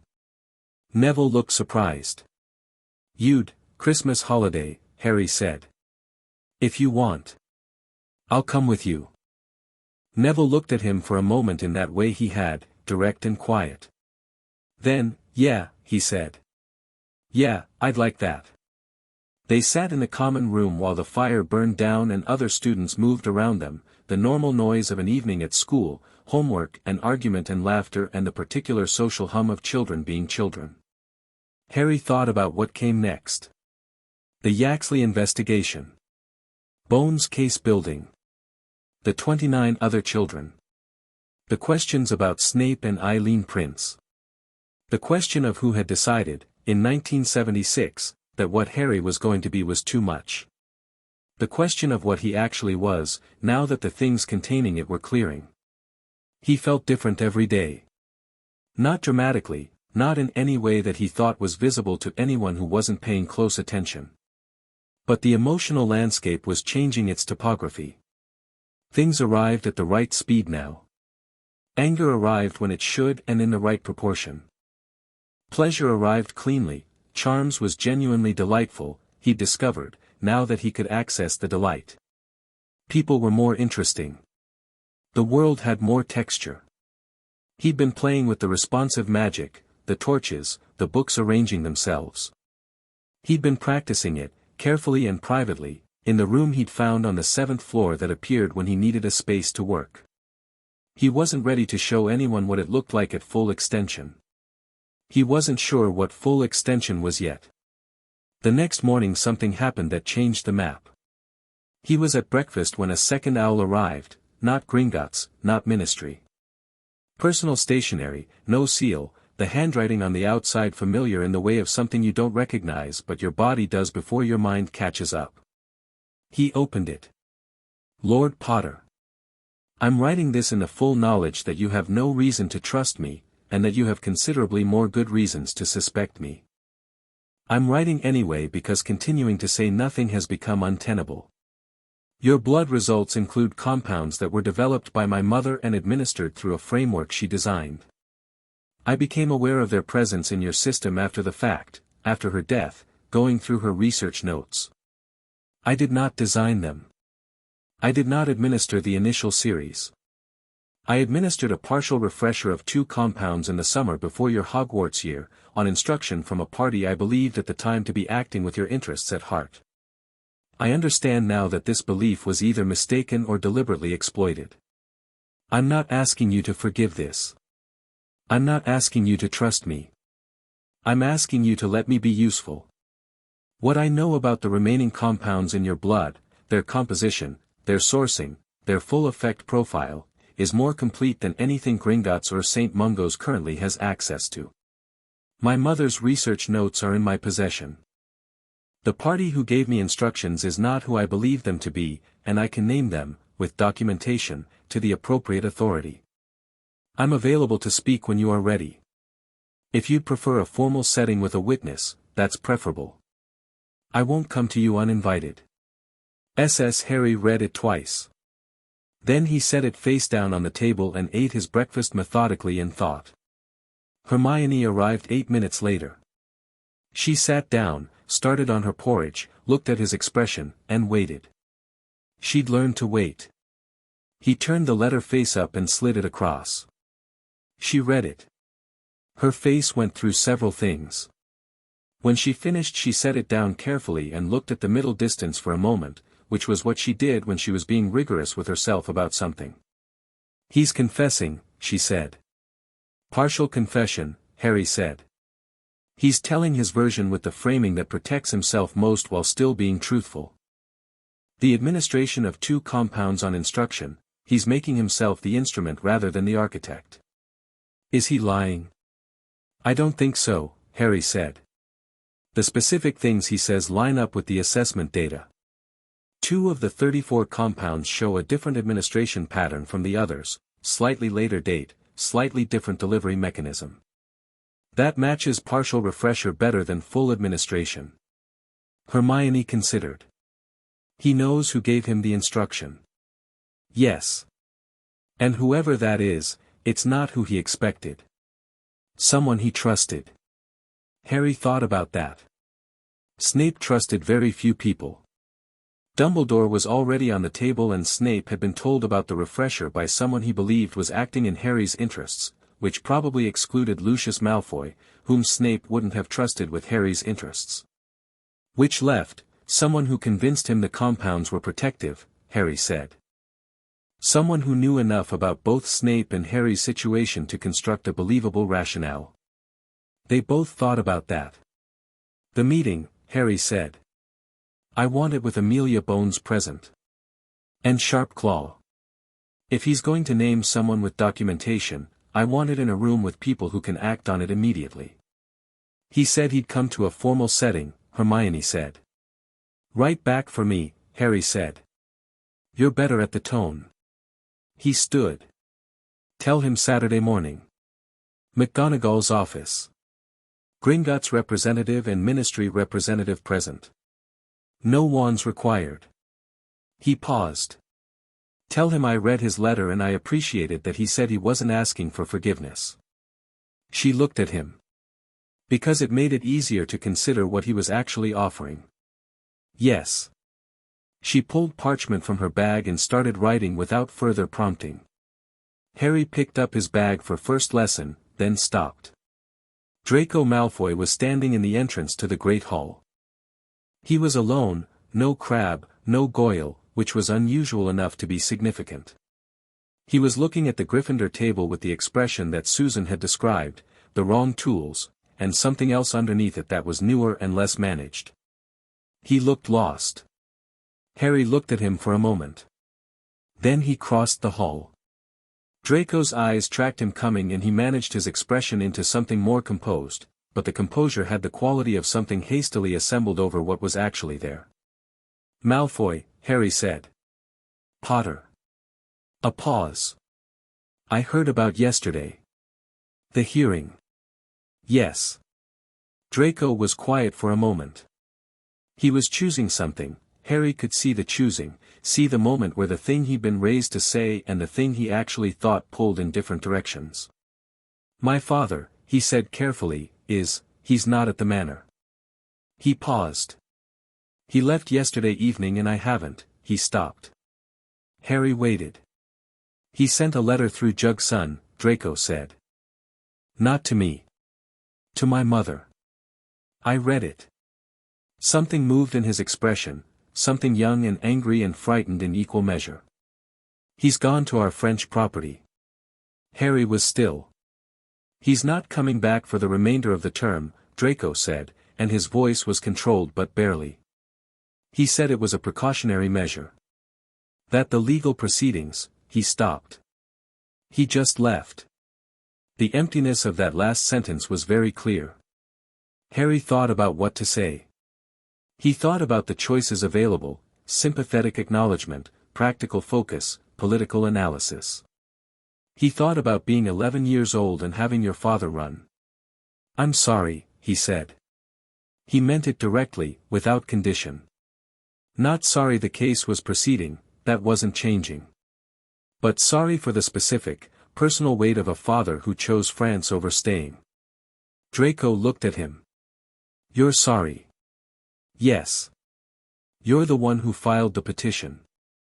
Yes, Harry said. Both things are true. Something shifted in Draco's expression, the composure giving way further, or giving way differently, into something that wasn't quite anger and wasn't quite grief and was probably both. This is your fault, he said, and it had the quality of something he was saying to see what it felt like to say it. Your father made the choices that put the lordships in his name, Harry said. I'm reclaiming what's mine. Those are two separate decisions. He paused. I know that doesn't make it feel less like my fault.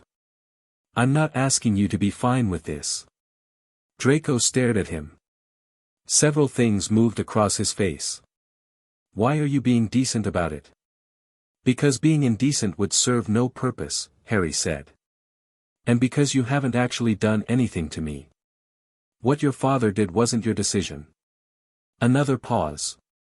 Draco was working through something, Harry could see it happening, the reevaluation of whatever he'd expected from this conversation. Your parents, Draco said finally. The blood seal. From Godric's Hollow. He said it carefully. Whoever did that. Was at your house after, he stopped. After they were killed, Harry said. Draco looked like he'd wanted to avoid arriving at this sentence. Were they? Was it, the blood seal was from the scene? Was it someone from, he stopped again. Was it someone on our side? Our side. The word sat there. Draco heard them a second after he'd said them and his expression did something complicated. I didn't mean, I know what you meant, Harry said. And yes. Probably. Draco was quiet. He looked at the floor, the wall, anywhere that wasn't Harry's face, and when he looked back he had the expression of a boy confronting something he'd half known and had been managing not to look at directly. What are you going to do? Draco said. About the blood seal. About all of it. Harry looked at him. Keep going, he said. Draco absorbed that. You're not, you don't want to, he paused. People are saying you're trying to destroy the established families. That this is political, that you're building some kind of, I'm reclaiming property that was taken from a dead family, Harry said. If the families who benefited from that theft feel that reclamation is destructive, I'd gently suggest they reconsider what established means. He paused. I have no interest in destroying families that haven't stolen anything from me. Draco looked at him for a long moment. What about the families that have? The legal process handles that, Harry said. I file petitions. Gringotts investigates. Committees rule. I'm not burning down manor houses, Malfoy. He paused. Though I appreciate that it probably feels like it from inside one. Something in Draco's expression shifted, not quite a laugh, something between wry acknowledgement and something more sincere. You're genuinely strange, he said. Probably, Harry agreed. I don't, Draco stopped. Started again. I don't know what I'm supposed to do. With all of this. My father is in France, the hearing result is going to be in the Prophet this morning, half my house is, he stopped. You don't have to decide today, Harry said. Draco looked at him. That's what you told Neville. Harry raised an eyebrow slightly. The sorting night, Draco said. I was watching. You said that to him. He paused. Did you mean it? Yes, Harry said. It sounds like something people say. I mean it when I say it, Harry said. You have time, Malfoy. Not infinite time, things are moving and they'll keep moving, but you don't have to stand in the entrance hall at breakfast and decide what kind of person you are before you've eaten anything. He looked at him levelly. What would be useful right now? Draco blinked. What? Practically. What would be useful right now? Today. A pause. I don't know, Draco said. And it had the quality of an honest answer, which Harry appreciated. Then eat breakfast, Harry said. The rest will be there when you've eaten. He left Draco in the entrance hall doorway and went back to the Gryffindor table. Neville was watching him. What was that? Breakfast advice, Harry said. Saturday morning came grey and cold, with rain on the tower windows and the particular interior warmth of a castle that was very old and knew how to keep the weather out. McGonagall's office had been prepared with 5 chairs, a practical, square arrangement that put nobody at the head. Sharpclaw arrived at 5 to 9. Amelia Bones arrived at 9 exactly, in travelling robes, with a leather document case and the focused composure of a woman who had chosen very carefully whether to be here and had decided yes. Snape arrived at 2 minutes past. He was in his usual black, and he moved through the room with the contained, deliberate quality that Harry had come to understand was not performance but genuine, the movement of someone who had learned to be very careful in rooms and had never entirely unlearned it. He looked at Sharpclaw. At Amelia Bones. At McGonagall, who looked back with an expression that had layers Harry couldn't fully read. Then he looked at Harry. Harry looked back. "Thank you for coming," Harry said. Snape's expression moved through something briefly, something that wasn't quite surprise but acknowledged the courtesy without knowing exactly what to do with it. He sat. "I'll say what I know," he said, without preamble. "Then you can decide what to do with it." "That's all I'm asking," Harry said. Snape looked at his hands briefly. "The framework was my mother's," he said. "She developed it over several years in the 70s. The theoretical paper was hers, I found it in her research notes after she died. The practical implementation, the specific compound set, the administration method, the dosing schedule, was also hers. She designed it for a specific purpose." He paused. "She believed there was a child coming who would carry more raw magical potential than anything the modern wizarding world had produced. She designed the framework to ensure that child didn't accidentally destroy themselves or others before they were old enough to manage what they were." Amelia Bones was writing. Sharpclaw was writing. McGonagall had not moved. "She was protective in her intention," Harry said. "It wasn't forgiveness. It was just accurate." "She was," Snape said. "And wrong in her method. She didn't consider the long-term effect. She thought of it as scaffolding. Something you removed when the building was stable." He paused. "She died before that stage was reached." "And then," Harry said. "Then I found her notes and understood what had been in you and understood that it needed to be continued or cleared, and he stopped. "I was approached by someone who told me you were being monitored. That the compounds would be removed at the appropriate time by the appropriate authority. That maintaining them briefly was the responsible choice." "Who approached you?" Amelia Bones said, her voice carrying the precise quality of someone asking a question to which the answer needs to be on record. Snape looked at her. "I want it understood," he said, "that what I'm about to say is documented by my mother's research notes, which I am prepared to submit as evidence, and by a written communication I received which I have preserved." He reached into his robe and produced an envelope. He set it on the desk. "The instruction to maintain the compounds was given to me by Albus Dumbledore." The room was very quiet. "He told me," Snape continued, his voice controlled, each word placed with precise deliberateness, "that the compounds were designed by my mother and had been in continuous administration since Potter's birth. He told me that removing them before the appropriate time would expose the child to, his phrase, unmanageable magical pressure. He told me the compounds would be cleared before Hogwarts." He paused. "He told me he would handle it." Amelia looked at the envelope. "May I?" Snape slid it to her. She opened it carefully, read the contents, showed them to Sharpclaw. Sharpclaw examined the seal. "Authenticated Dumbledore correspondence," he said. "Our records matched the seal date." The room held the particular weight of a moment where something that had been suspected has become documented. Harry looked at the letter from across the table. He didn't ask to read it. He didn't need to see the specific words, the shape of what it said was clear enough, and clear enough was sufficient for now. He knew, Harry said. Not with anger. Just with the specific clarity of a thing established. He knew, Snape confirmed.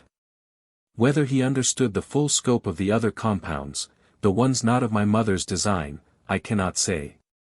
What I can say is that he was aware of a suppression framework in an 11-month-old child, and his response was to ensure its continuation.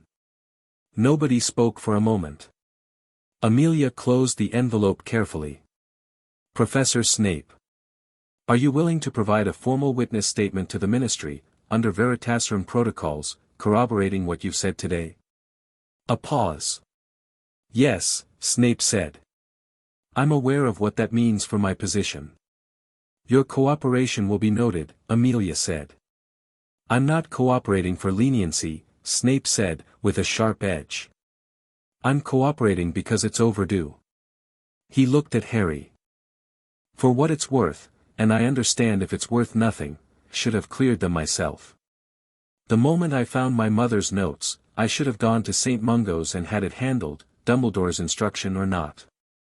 His expression had the particular flatness of someone saying something that cost them something. I didn't. That was a failure. I can document what I know and name what I know, and it doesn't change what I didn't do. Harry looked at him. I appreciate that you said that. Snape looked back at him. Something moved in those dark eyes, something that had too many layers to read cleanly but was genuine in whatever it was. You're more like your mother than anyone has told you, he said. So I've been hearing, Harry said. The meeting went on for another 40 minutes, Sharpclaw and Bones reviewing documents, Snape answering questions with the precise, contained honesty of someone who has decided to tell the truth and is doing it thoroughly. McGonagall asked 2 questions that were sharp and specific and to which Snape's answers were careful and complete. When it was done, Amelia Bones said she needed to speak to the minister. She said it with the focused certainty of someone who has built the case they needed and knows exactly what the next step is. After everyone else had gone, McGonagall asked Harry to stay. He sat. She sat across from him. She looked tired in a way he hadn't seen from her before, not physically, something else. The tiredness of someone who has spent their career inside an institution and has just had to recalibrate their understanding of how that institution works. You understood what was in that letter before Snape confirmed it, she said. I was fairly certain, Harry said. And the hearing. The Flint incident. The Malfoy visit to the school. She paused. You've been thinking 3 steps ahead of every room you've been in since the first day. I've been trying to, Harry said. She looked at him. How old do you actually feel? He thought about that. 11, he said. I feel 11. I just have a lot of information and a strong preference for not being passive about it. She made the sound that wasn't quite a laugh. Then she looked at him seriously. Dumbledore is going to have to be confronted with what Snape has confirmed, she said. Amelia Bones will determine how. But, she paused. I want you to be prepared for what that looks like. He's not a simple thing to confront. He's not a villain who'll crumble under evidence. He's a man who believes, genuinely believes, that what he did was right. And that makes him more difficult, Harry said. Yes, she said. I know, Harry said. I've been thinking about it since the first night. He paused. Will you be there? When it happens? She looked at him. Yes, she said. I will be there. He nodded. He stood to leave. Then, Professor. She looked up. You've been consistent, he said. From the first day. You gave me your office, you raised the conflict of interest on Flint's hearing, you arranged the port key without making me ask twice. He paused. I wanted to say I've noticed. She looked at him for a moment in the way she sometimes did, the assessing, quiet look.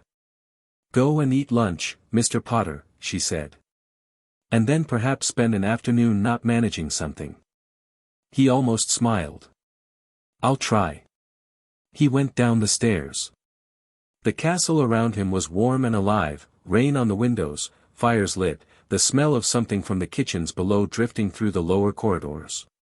Students moving between places with the ordinary purposefulness of a Saturday afternoon. He stopped at the fifth-floor corridor window and looked out at the grey Scottish rain over the grounds, the lake dark and full of its own concerns, the forbidden forest standing thick and patient at the edge of the world. 19 lordships. Snape's testimony on record. Amelia Bones moving on Yaxley. Dumbledore facing what was coming.